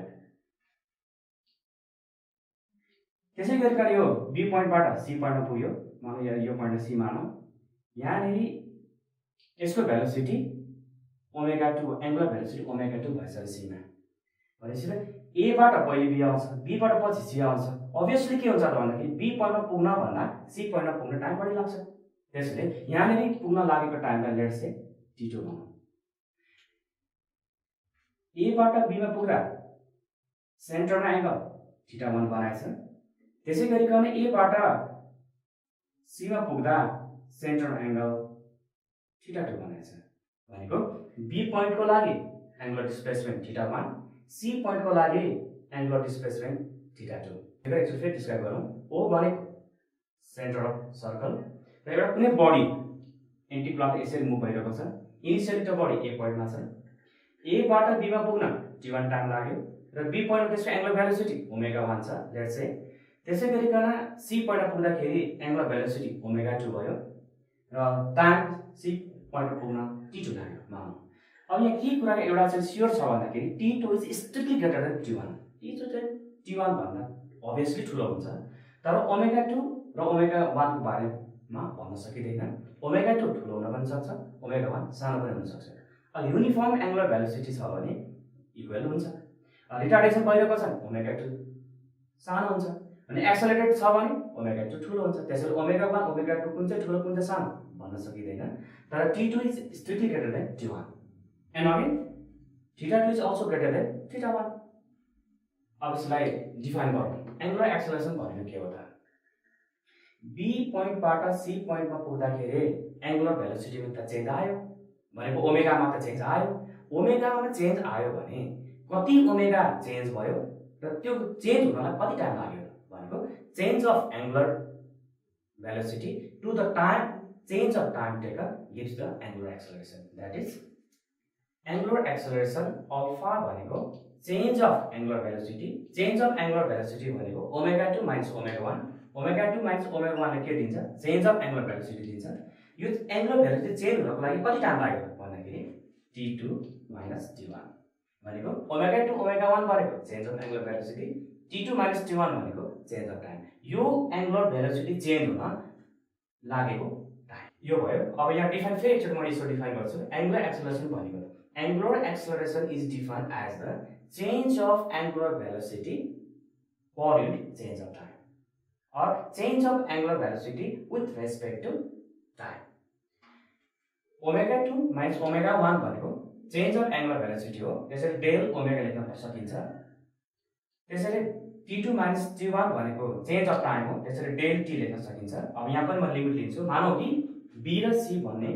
पोइन्ट नजिकै हो। यो दुईटा पोइन्ट असाध्यै नजिक छ भने त यो दुईटा बीचको टाइम पनि असाध्यै सानो हुन्छ। त्यसैले मैले के लिएँ, टाइम चाहिँ लिमिट लिएँ मैले, limit delta tends to 0। Delta t tends to 0 गरे भने limit time is very small लिएँ भने डेल्टा t टेन्ड्स टु 0 हुनको लागि b र c दुईटा पोइन्ट नजिकै हुनु पर्यो।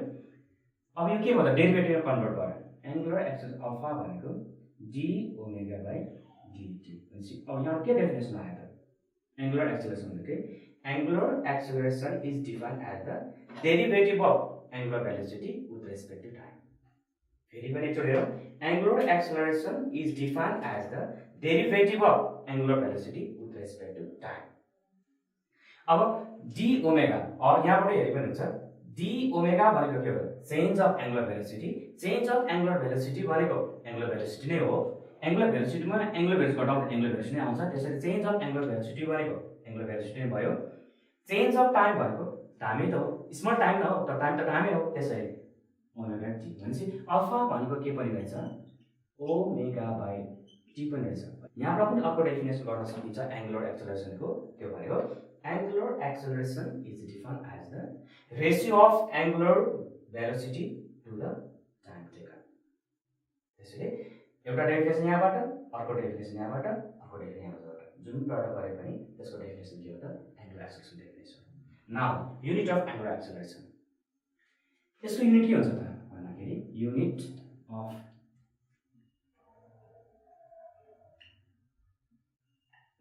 अल्फा। अब राइट ह्यान्ड साइड हेर्नु पर्यो, युनिटको लागि राइट ह्यान्ड साइड हेर्नु, इक्वेसन राइट ह्यान्ड साइड हेर्नु पर्यो। यहाँबाट गरे पनि भयो, यहाँबाट गरे पनि भयो, हामीले यहाँबाट सजिलो हुन्छ भन्छ। राइट ह्यान्ड साइड के छ, ओमेगा बाइ टी छ। ओमेगा भनेको angular velocity, angular velocity unit हो रेडियन पर सेकेन्ड। त्यसैले आयो रेडियन पर सेकेन्ड, यो भयो ओमेगाको युनिट। अब टाइम भनेको टाइमको युनिट हो सेकेन्ड, भन्छ इन्टु सेकेन्ड भयो, इन्टु सेकेन्ड। त्यसैले के भयो त, radian per second square is the unit of angular acceleration. Radian per second square unit of angular acceleration. Fourth टर्ममा जाउँ।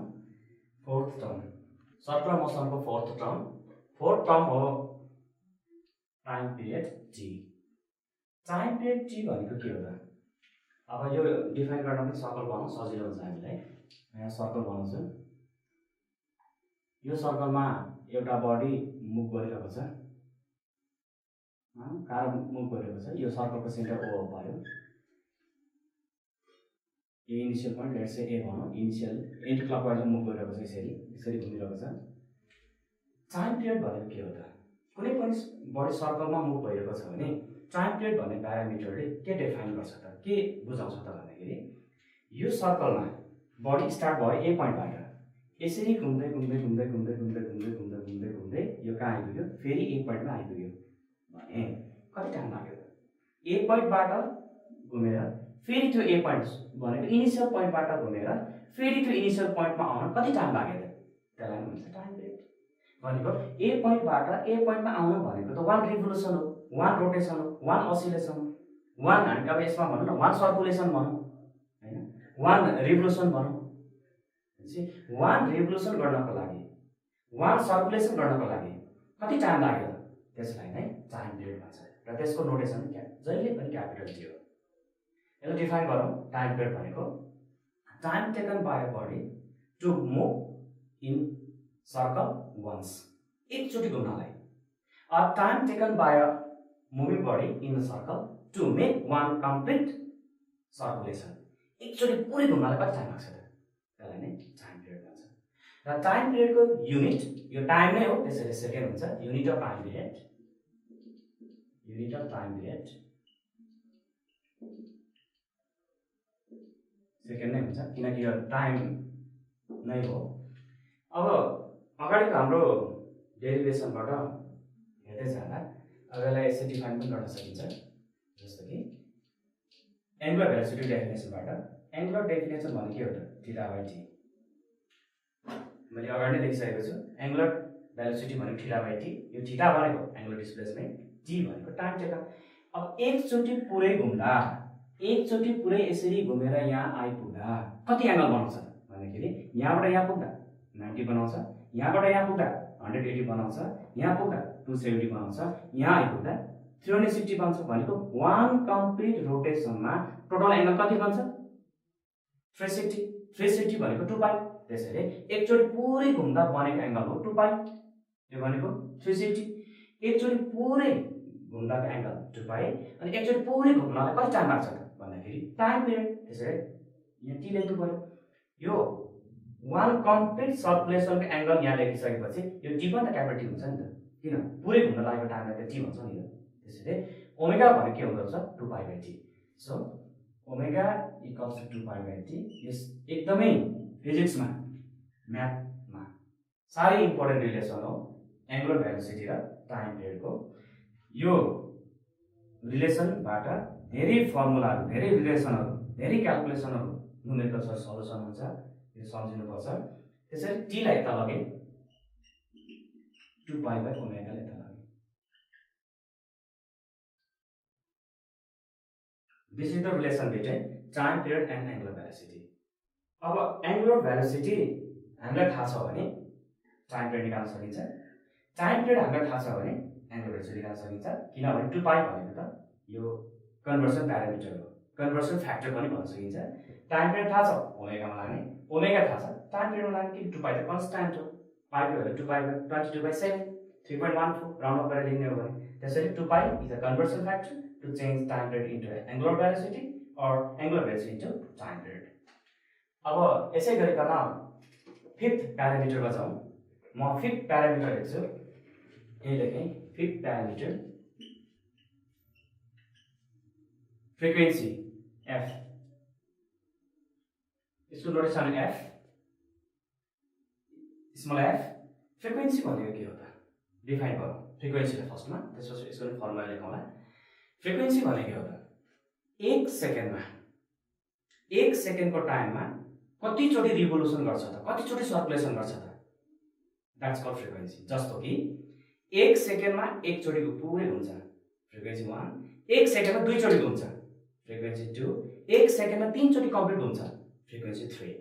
त्यसैले फ्रिक्वेन्सी भनेको number of complete circulation, number of complete oscillation in 1 second.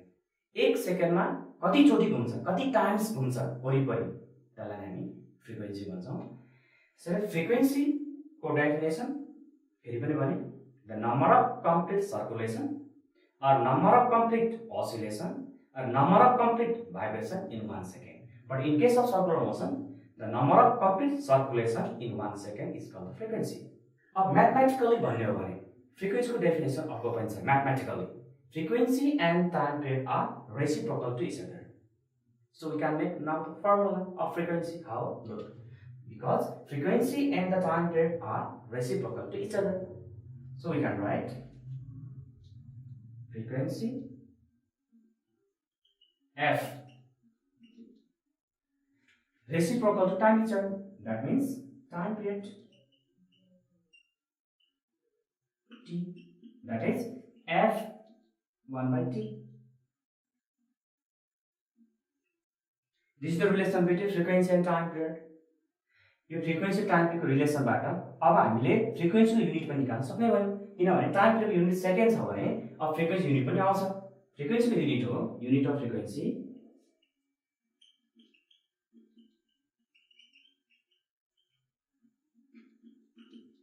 One by second, किनकि टाइमको unit second हो, 1 by second भयो। 1 by सेकेन्डलाई hertz भन्छ। 1 by second यसलाई यस्तो लेख्नु भयो पर सेकेन्ड, यसरी यसलाई भन्छ हर्ट्ज। सर्टकटमा एडजेक्ट लेख्नु हर्ट्ज। त्यसैले hertz is the unit of frequency. Hertz भनेको 1 बाई सेकेन्ड, पर सेकेन्डलाई हर्ट्ज भन्छ। अब यी बेसिक प्यारामिटर मैले 5.7 बेसिक प्यारामिटर लेखेँ। फर्स्ट प्यारामिटर थियो एङ्गुलर डिस्प्लेसमेन्ट, दोस्रो थियो एङ्गुलर भेलोसिटी, तेस्रो थियो एङ्गुलर एक्सेलरेसन, चौथो थियो टाइम पिरियड र पाँचौँमा फ्रिक्वेन्सी। र यति प्यारामिटर्सहरू अब युज गरेर हामी सर्कुलर मोसनमा भएका केही युज हुने केही टर्म्सहरू, केही इभेन्ट्सहरूलाई अब हामी डिफाइन गरौँ।